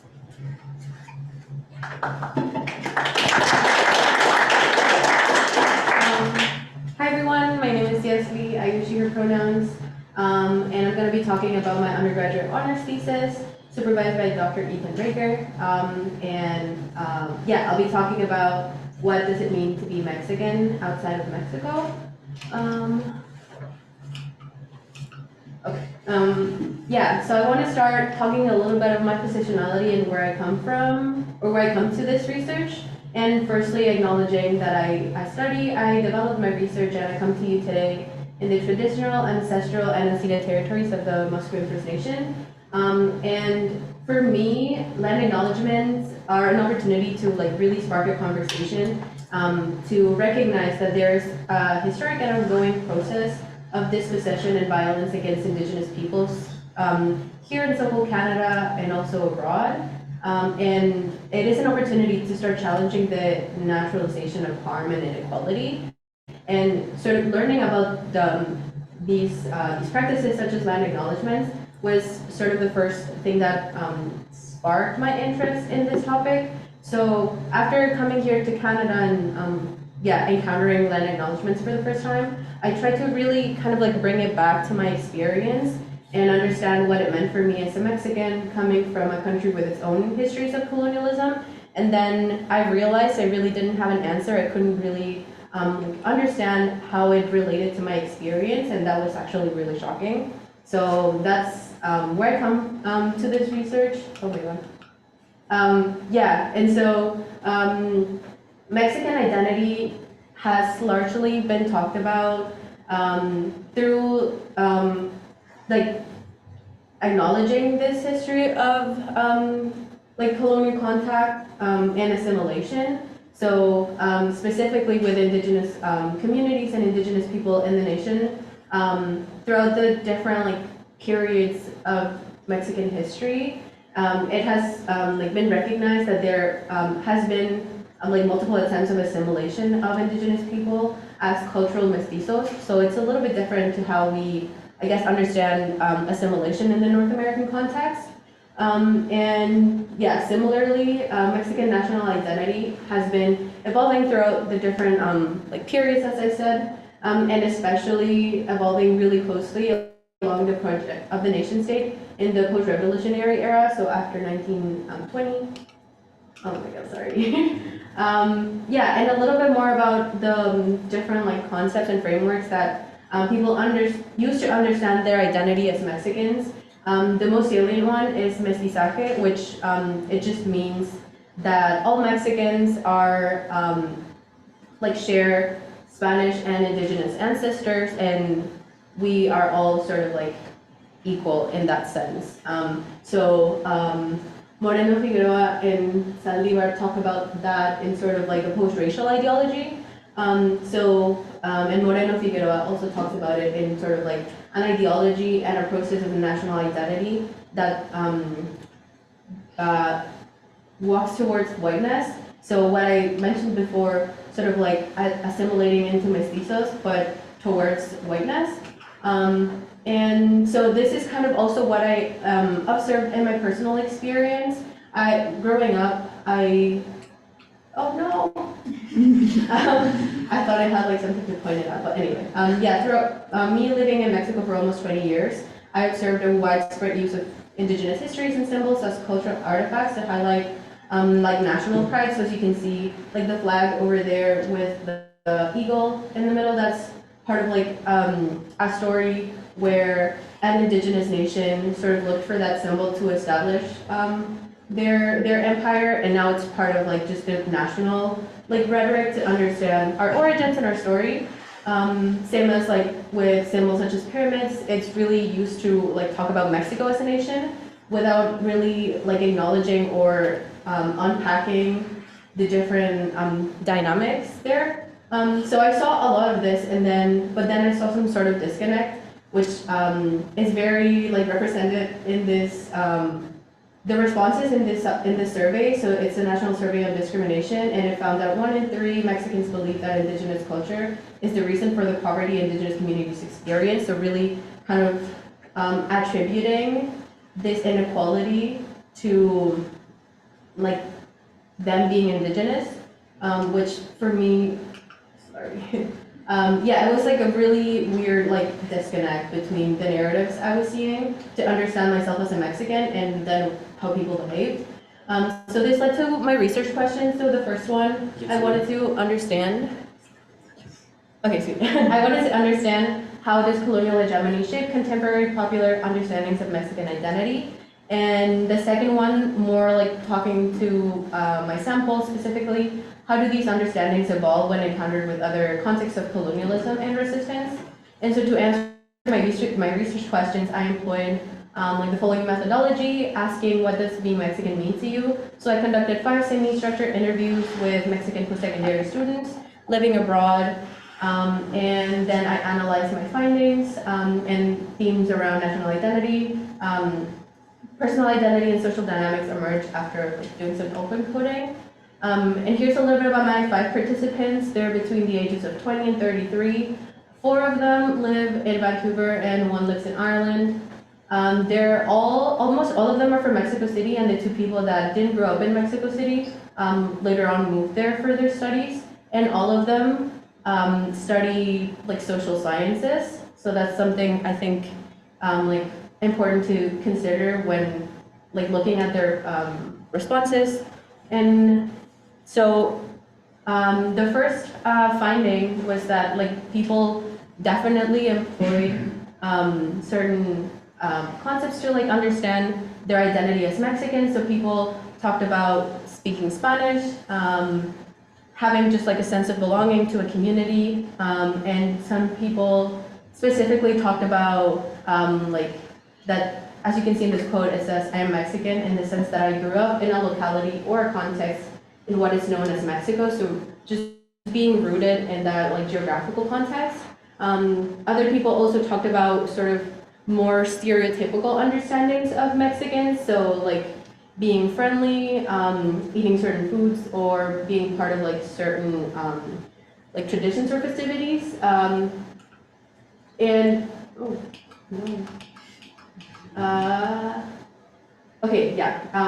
it was interesting because some participants like recognized the saliency of these stereotypes, but actively like challenged it. They brought them up, but then they expressed some sort of like discomfort with identifying with those stereotypes. And also another thing that was really interesting was that some participants, most participants actually, really emphasize the impact of social class in their identity and their experience in just like living in Mexico and how they understand their identity. And they also mentioned that they are aware and they really recognize how social class also impacts other people's like understandings. And then participants to different degrees further complicated their identity, specifically like after two like specific events. So after their migration here to Canada, as you can see in this quote, a participant like explicitly recognized that their perspective changed from when they were living in Mexico and after. And other participants explicitly recognized that learning about like decolonial language, colonialism, and social justice paradigms more broadly really challenged their identity and how they understood and utilized these like hegemonic narratives to talk about their identity. So yeah, this participant explicitly said, when I became familiar with decolonial language and knowledge, I realized that my Mexican identity did not exist. So participants, yeah, challenged like their identity and like the myths behind it in different degrees. So yeah, participants employed concepts such as mestizaje myth, similarly to how scholars talk about it, like now, like more recently, to challenge identity narratives and how they employ them. They talked about their migration journey, and it was interesting to see how participants that have spent the longest time living abroad were the ones that had more questions and like brought up like challenging their narratives more constantly.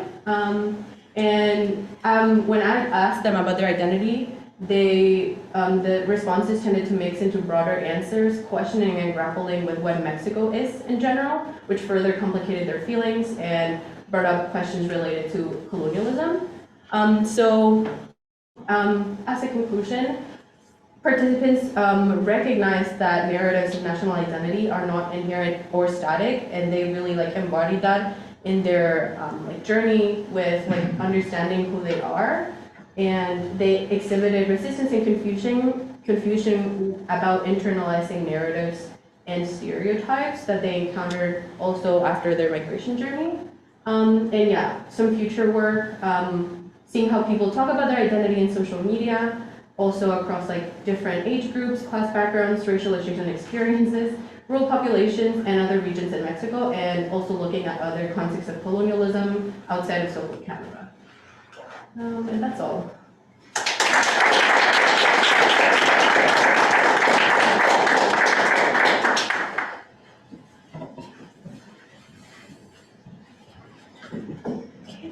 So I think that opens up our question period.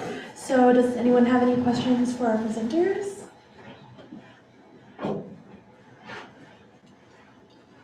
Brendan?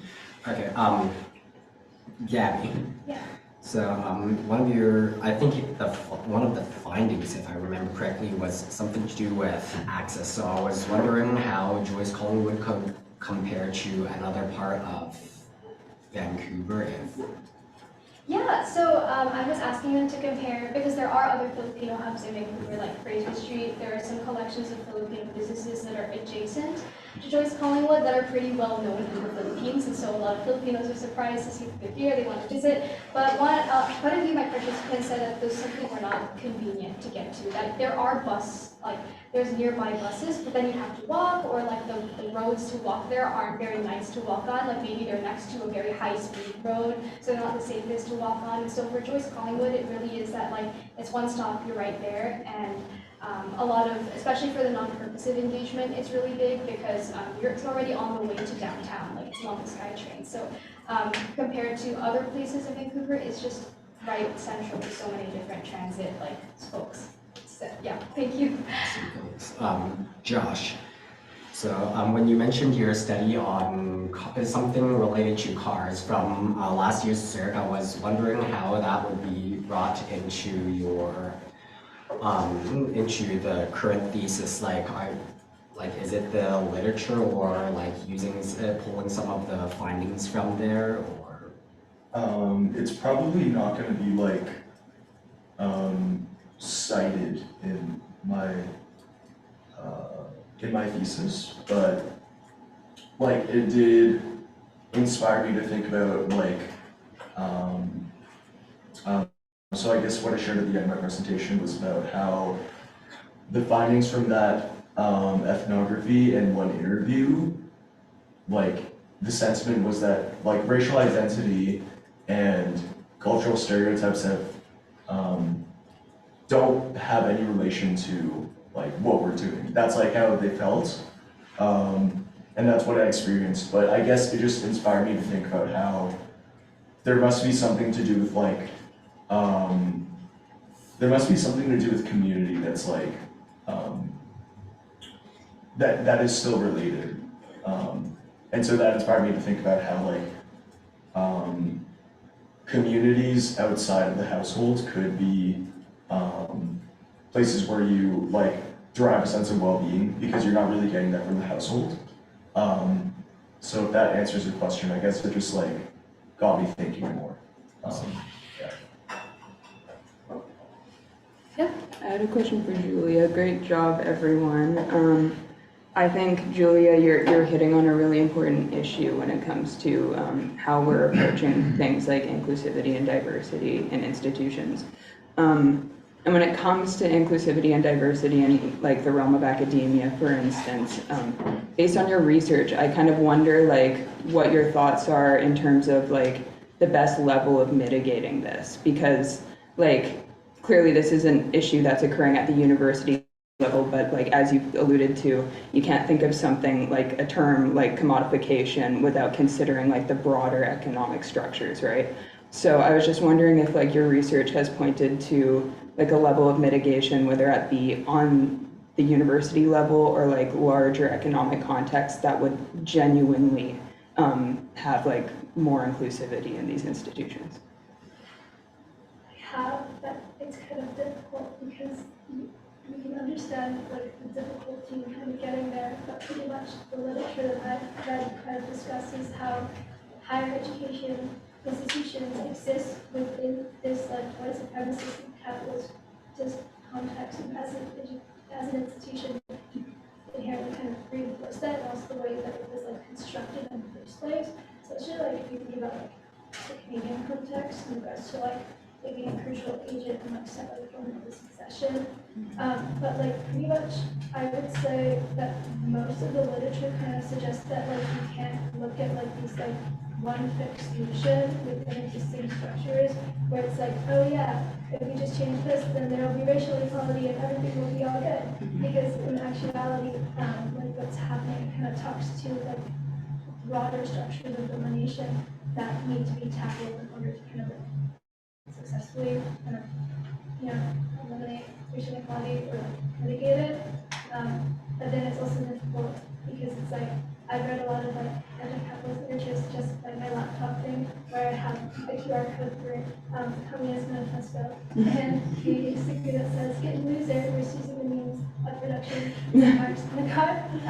And then kind of so we can think about like what it means, like, and then, I don't know, it's just difficult because it's like, how do we just retain that? And then like also like, I know that for instance like Fanon calls for like violence. He says that like you cannot like defeat like colonialism without violence, and then it's like how are we conceptualizing violence? And then there's just so many, and then also how are we conceptualizing the bourgeoisie who we need to like throw the ropes around their necks and whatever. Like it's quite difficult. Yeah, thank you. Question for Yesley.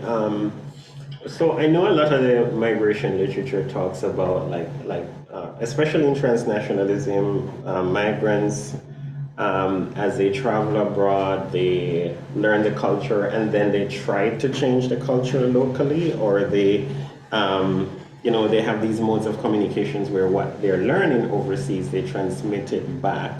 I'm wondering, since all your participants, they gained this new sense of Mexican identity when they migrated, did you get a sense that they were trying to, remit these ideas back to Mexico? Yeah, I think participants didn't explicitly said that, but they did. I think some definitely talked about how they, like, now that they kind of like understand Mexico, like a lot of participants said like, now that I'm here, I understand Mexico as a settler colony, or like in the context of settler colonialism. And they really like emphasized that that was an understanding that they did not have before.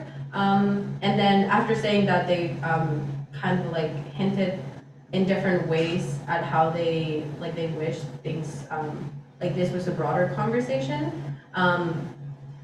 And yeah, so I think like participants definitely like discussed how yeah, like these new understandings like give a sense of like they want like these understandings definitely to like be talked about a little bit more back in Mexico. But I also feel like some participants kind of like even challenge like the nation state as it is and just like what Mexico is. So I feel like even like, yeah, when participants said things like that, kind of like they even challenge like, oh, well, like,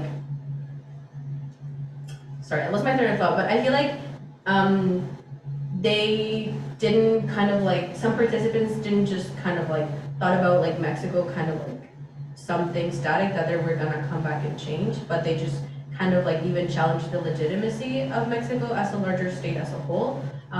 So I feel like that would like understanding Mexico in that way now would be kind of like, it would mean something different, or it would kind of like change a little bit how they would come back and like change things or like open these conversations.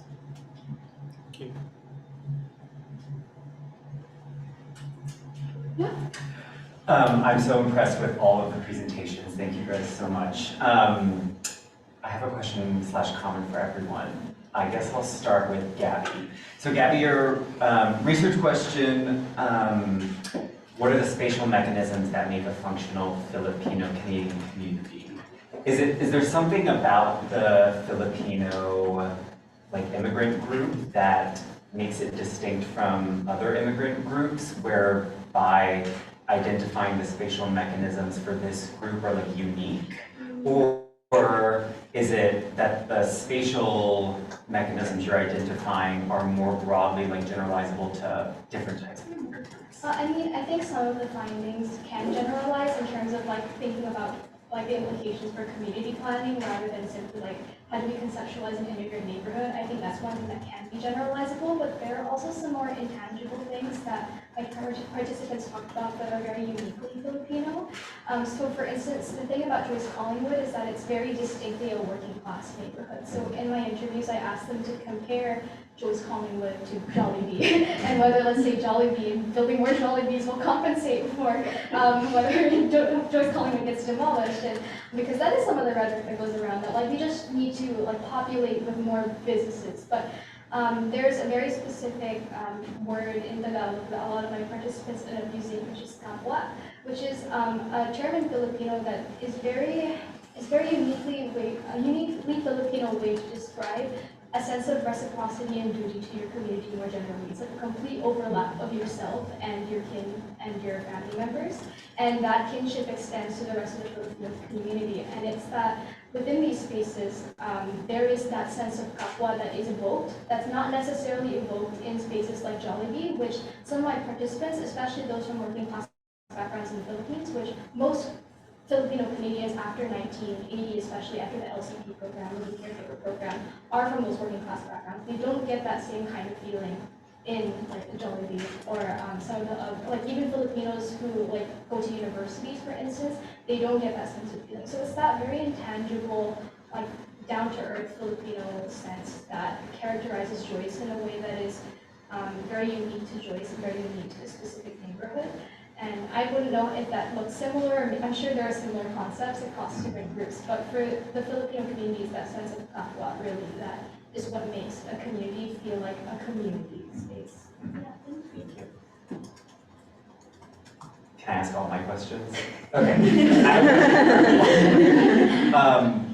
Okay, Yesley. My question is, and I guess this may be a little bit of two questions because I can't remember exactly if you asked one or the other or either. in your interviews, did folks identify, did you ask your respondents whether or not their families or friends see them as less Mexican since they've moved away? And I can't remember if you got data on that. Or also, when your participants ever return for like a visit to see family or friends, when they go back, do they sense a type of like discomfort, or does it feel like coming home, or what are like the emotions with their identities of being Mexican and then returning? Yeah, no, that's a good question, and it definitely came up. I think it was obviously different, like depending on how like long they were away. So one of my participants has been living here in Canada, I think for like 7 years or something like that, and she like explicitly, because she like moved here, like not just for university, but she like went through high school here and stuff. She definitely talked about how she like felt like she had to kind of like sideline her Mexican identity in order to kind of like assimilate into Canadian culture and like feel like a sense of belonging here. But now she like really, she explicitly said like, I really want to kind of like reclaim my identity. Other people didn't really talk about kind of like how they were viewed, if they were like viewed as more or less Mexican because of their migration like story. That didn't really came up, but one participant also kind of like really like they talked about how moving here they felt like they had to perform being Mexican in a really like particular way, kind of like aligned with like stereotypes that like foreigners have of Mexicans, and also like other Mexicans were kind of like putting up that performance, and they felt like they had to like do the same. But specifically about if they feel like more or less Mexican or are viewed as more or less Mexican, that didn't really come up. And then the second question, can you remind me the second question? Yeah, just well, whether or not like when the second was if they returned to Mexico. The first was if like when they talked to their family back home, if like they ever experienced their parents would be like, you're not as Mexican as you used to be. You don't see this much. Yeah. Like how other people perceive them. That also didn't really come up, but my participants did talk about just like in general the feeling of coming back, and they really kind of like emphasized how like living in Mexico feels different. Like most of them like kind of just said a variation of like essentially that just living in Mexico feels very different than living here, and they just feel kind of like a sense of ease when coming back and like a sense of belonging and kinship when they were back, just kind of like for the holidays and stuff like that. But some participants kind of like again kind of challenged that feeling, so they recognized how like their more like privileged socioeconomic background in Mexico really kind of like underlines that like feeling of ease or comfort that might not be like equal across like socioeconomic groups in Mexico. And they also kind of like related that to like encountering Mexican people here in Vancouver, like not in the context of UBC, just kind of like for example, like one participant talked about like how they would walk next to like some construction sites and they would only hear Spanish, and immediately they would think about how in this context they kind of like it would be different to encounter those Mexican people here in Canada versus encountering or interacting with them if they were back in Mexico. So there was definitely like that thinking of like how I feel when I'm here and how I feel when I'm back home. Well, that's kind of like how some people would talk about it. But it was like not necessarily like, in terms of their identity, it was just kind of like their sense, how they felt like comfort and kinship and stuff like that. Yeah. Thank you both. Both theses, such great examples of good sociology research on immigrant communities and the ways that the social and the individual intersect. Proud of both of you. Josh, I don't so much have a question as maybe just a comment as you think about embarking. As you were discussing your idea for the two groups that you want to interview, which I think are excellent, I just wanted to encourage you to think about, with interviewing folks who spent 5 years of their childhood in the 80s and 90s versus those who spent at least 5 years in the 2000s, right? I would encourage you to also try and ensure that both of their, since like the dyad between the parent and the child seems to be an important part of this relational idea you're getting at, to ensure that for both of those, for all of the people you interview, their parents were first-generation immigrants. Because for lots of folks who you interview who spent 5 years of their childhood in the 2000s, their parents could be second-generation Canadians. So it would have been their grandparents who came.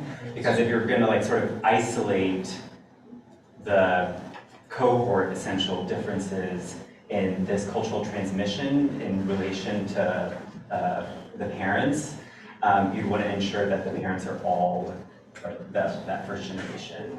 So just something to think about. But there also, you could also sample for more differences in that, and if that was interesting to you, if it was the grandparents who came from Hong Kong or China.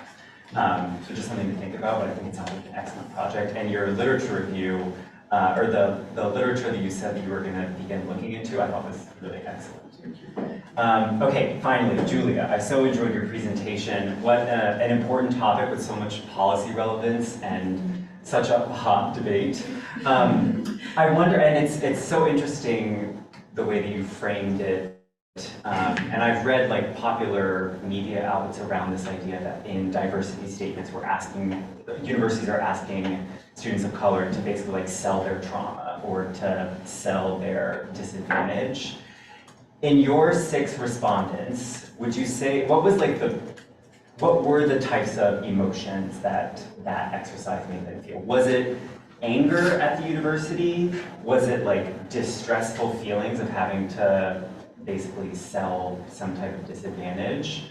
Was it like anger at this model minority, that they had to compete against this model minority, which, as you correctly identify, sort of reaffirms this idea in the university? So I just wondered if you could talk me a little bit through more, what are the emotions that your 6 respondents were feeling? I feel like there's a lot, but like I would say the most prominent ones were, one was kind of anger, like you mentioned. So pretty much one question that was like, or one thing that kind of interestingly emerged is, so I started the interviews with like, so how did you like, what were your thoughts when you were answering this question? And they kind of immediately went into why the question was asked. And then most of them were like, yeah, like UBC is just using this as a means to kind of report this positive image of themselves as like, we're not complicit in biotech colonialism, we're hashtag display activist institution, and they were angry about like one person in particular, I think this was super awesome of them, but they concluded their statement by saying, like, will I just be another commodity for you to be like on your pamphlets or whatever, to like sell this image of like diversity? And like there was quite a lot of anger, especially among like, you know, you kind of pointed to like, it's like, why do I have to compete with like people, like specifically why am I perceiving myself as competing with like other minority groups and specifically with other Asians, like anger about that. But also I think it was interesting because, so like one thing that they talked about was like this need to like, they wanted to be authentic in their responses while also catering to these expectations. And I think on one hand, something that I want to delve into, and I read quite a bit of literature on it, is how like authenticity in itself is socially constructed. But then also I think what's interesting is that what they ended up doing is like kind of just like disconnecting themselves from their responses completely. So like some people didn't feel anything, or well actually most people didn't feel anything at all about it. They were just like, it's something that I always do. And this is especially reinforced by the fact that for law school, most people aren't applying for just like one law school, that's it, they're applying for a bunch. And all of the UB law schools have a question like this, but it's phrased differently or has different amount of words. And like UBC one was like the last one that they finished because it was due December 1st, whereas the other ones were due earlier. So they were just copying what they've already written for similar things and just pasting it and kind of like turning it around. And so they just, this process of continuously doing that, they just felt so disconnected from it completely, and they were just kind of numb. Interesting. Julia? I just have a follow-up question for Julia. I'm sorry, my note taking if I missed it, but Your participants, were they people that, which is a two-part question, were they people that were accepted into law school or applying? And then my follow-up question is, within your research, if you've seen whether UBC has enacted any kind of policy, like I know United States institutions are doing diversity, inclusion policies and whatnot, and if you see that trend happening here. So for the first one, sorry, If there are participants that have only been accepted in, or have they been applying? Yeah. so I recruited people that were either applying for just coming cycle or who applied last year. So one participant, she already got in. And then the other 5, they were in the process, like they just applied pretty much like the month before. And then within like the thing about like implementing PBI stuff, well, I think the question I think is obviously an attempt to implement PBI like in itself for the application question. But also I think it's interesting that you asked that because the one participant I had who's already in law school and goes to Allard, she talked about like the EPI stuff that they have and like about how like apparently there was this one time where there was this thing where there were 2 groups and she was lucky she was in the problematic group, but the one group was kind of just like kind of challenging things in itself. And they were like, why do we have to learn about like indigenous peoples? Because there's a thing about separate like, laws and stuff like that, indigenous evidence. And like there's kind of interesting because like, you know, there's like these things where of course the idea to you, it's like there's still apparently, there's so much to you about law school, but like there's so many people who are just like so problematic and who are so like very just like very much internalized like words ideologies and very like so it's interesting because it's like we have like the CDF programs, but it's obviously not like the same things like this, but it's obviously not totally there's not only in the ways that I mentioned, but also in that because there's so much tea in our law school and not like people being like racism doesn't exist. I don't know what you're talking about. So like it's just weird because they're gonna be lawyers and that's So do you see any enactment for change happening within the student body, or is that the future, or is the change, is the institution aware of the change that needs to be made, or is it the students that are mostly campaigning for that change? So my research, I didn't really take, like, they just focused specifically kind of on a bottom-up approach of this. So from my understanding, like students, like the people in my study are aware of this need for change, but then also like, based on the literature I read, pretty much the institutions are like, oh no, they want us to do EDI because they said that we're racist, so we're going to do EDI now. And then, but it's in kind of surface level ways. But then also, I'm obviously like, I don't know what's behind the scenes. I actually originally wanted to do an ethnography of the UBC content creation process in regards to how they choose students and whatever, and they wouldn't let me do that. Like I was talking to them and they ghosted me, and they're like, because I wanted to go to their meetings and stuff. And so there's just a lot of like constraints around even just exploring like the actual intentions of that.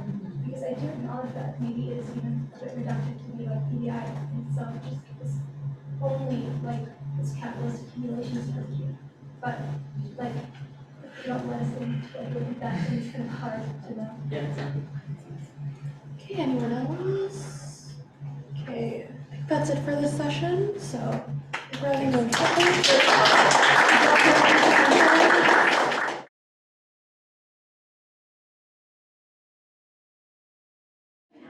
We are ready to do our last presentation here, and we have Manjo presenting Unveiling Language Barriers, Exploring Challenges Faced by Punjabi Clients and Accessing Worker Compensation Services within WorkSafe BC.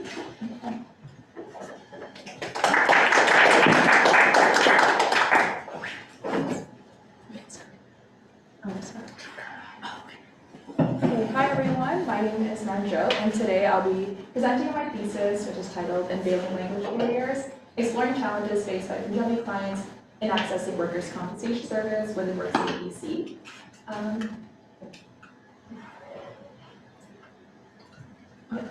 To start off, I'll discuss my abstract. So, racial inequality persists in our workplaces and it disproportionately affects marginalized communities seeking workers' compensation services. Most specifically, the Punjabi community in BC faces significant language barriers when navigating assistance from WorkSafe BC.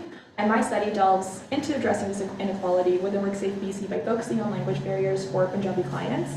My objectives are clear, so I aim to analyze the extent of these language barriers, evaluate the effectiveness of WorkSafe BC's interpretation services, and propose concrete strategies for more equitable services.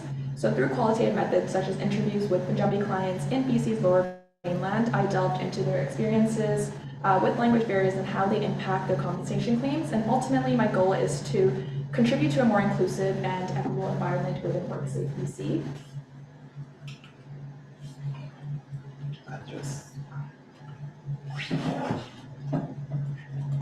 Okay, and then for the research questions that basically led my research, the first one was looking at what are the challenges faced in Punjabi clients in accessing WorkSafe BC compensation services, and then I also looked into how do language barriers hinder their ability to navigate this compensation system and impact their understanding of policies and procedures, which often leads to delays or inadequate compensation claims. And then finally, I want to look at what is the availability and effectiveness of WCB's interpretation services and how can communication and understanding between Punjabi-speaking individuals and service providers with the WorkSafe BC be improved. So for today's presentation, the outline will follow just by giving you guys a gist of the background literature that went into my work, and then the methods I employed and also the results, and finally a conclusion and some future work suggestions. So for the background literature, so I first started by conducting a literature review, and I began by examining the workplace disparities for minorities to grasp the larger breadth of the issue. And throughout this literature, I discovered that the overlapping theme basically discussed with that workplace disparities persist, especially for minority groups, especially because they expose them to higher levels of hazardous conditions and perpetuates historical discrimination. I then narrowed down my approach to look at the impact of language barriers on accessing compensation services and recognizing the role that it can play in exacerbating disparities. From this, a lot of the literature, again, discussed that language barriers do affect further challenges, and it hinders access to compensation services, and it often results in violent inaccuracies and mistreatment. I finally then looked into what specifically do we have on the BC level when we look at language barriers in BC's compensation service. And from this, we can see there's a very large limited amount of research employed on this, and especially in the lens of Punjabi clients. And seeing that the growing Punjabi community is quite significant in BC, it necessitates an understanding of challenges, and that's where my research gap comes in, and that's how I focus my research on first.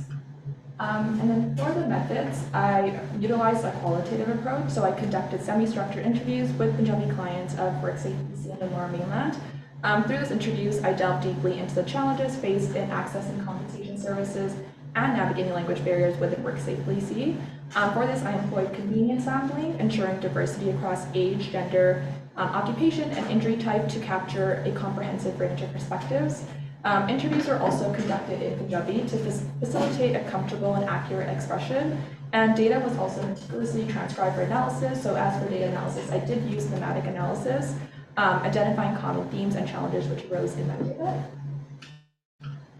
And then for the results, when I was doing analysis, I found that these were this overall overlapping or very prominent themes that rose in my participants' work. So firstly, the participants did face language proficiency challenges, struggling to convey their concerns in English during WorkSafe BC interactions. Secondly, there was also a notable lack of translation services, which led to severe communication barriers. Additionally, another concern that arose was that all the documents were provided solely in English, again, which just highlights the accessibility gap further. And participants also emphasized this urgent need for a multilingual website, because the website is all in English, and that was something that they truly struggled with and were having a hard time navigating around. They also kind of emphasized that there should be strategies to ensure equal access to services, just because they felt like they were not treated in a fair manner. Again, also language barriers impacted case handling with instances of misinterpretation, which potentially led to denial of proper compensation or even a lot of times delay in resolution. And finally, participants also expressed an urgent need for an emphasis to be on client comforts and rights. And so then, in conclusion, my study highlighted the formidable challenges faced by Punjabi-speaking individuals seeking assistance from WorkSafe BC in British Columbia. Language barriers emerge as significant hurdles affecting access to compensation services, comprehension of procedures, and the timely resolution of claims. Urgent action is imperative to address these barriers and enhance linguistic accessibility and cultural sensibility within WorkSafe BC. It is crucial to prioritize practice measures such as offering translation services and employing multilingual staff to ensure equal accessibility to services and fair treatment for all clients. By addressing language barriers, we can foster inclusivity and advance social justice within WorkSafe BC, but also broader society. And then just to finish off here, some of the limitations I feel are important to address within my work is that there was a limited representation in that the scope restricted solely to Punjabi-speaking individuals, so this may not fully capture challenges faced by other linguistic groups. Also, that there was a bias potential, and that is that there's a reliance on self-reported experiences, which could introduce bias impacting the accuracy of findings. And finally, there's also some geographical constraints. My focus is quite narrow on the lower mainland region, and this could overlook variations in service provision across different regions throughout BC. And just for future research, some suggestions could be to maybe look into comparative studies, so exploring common challenges and specific needs across various linguistic groups, and also maybe employing longitudinal studies, so monitoring changes in interpretation service availability and effectiveness over time. And that is me to my end, so thank you.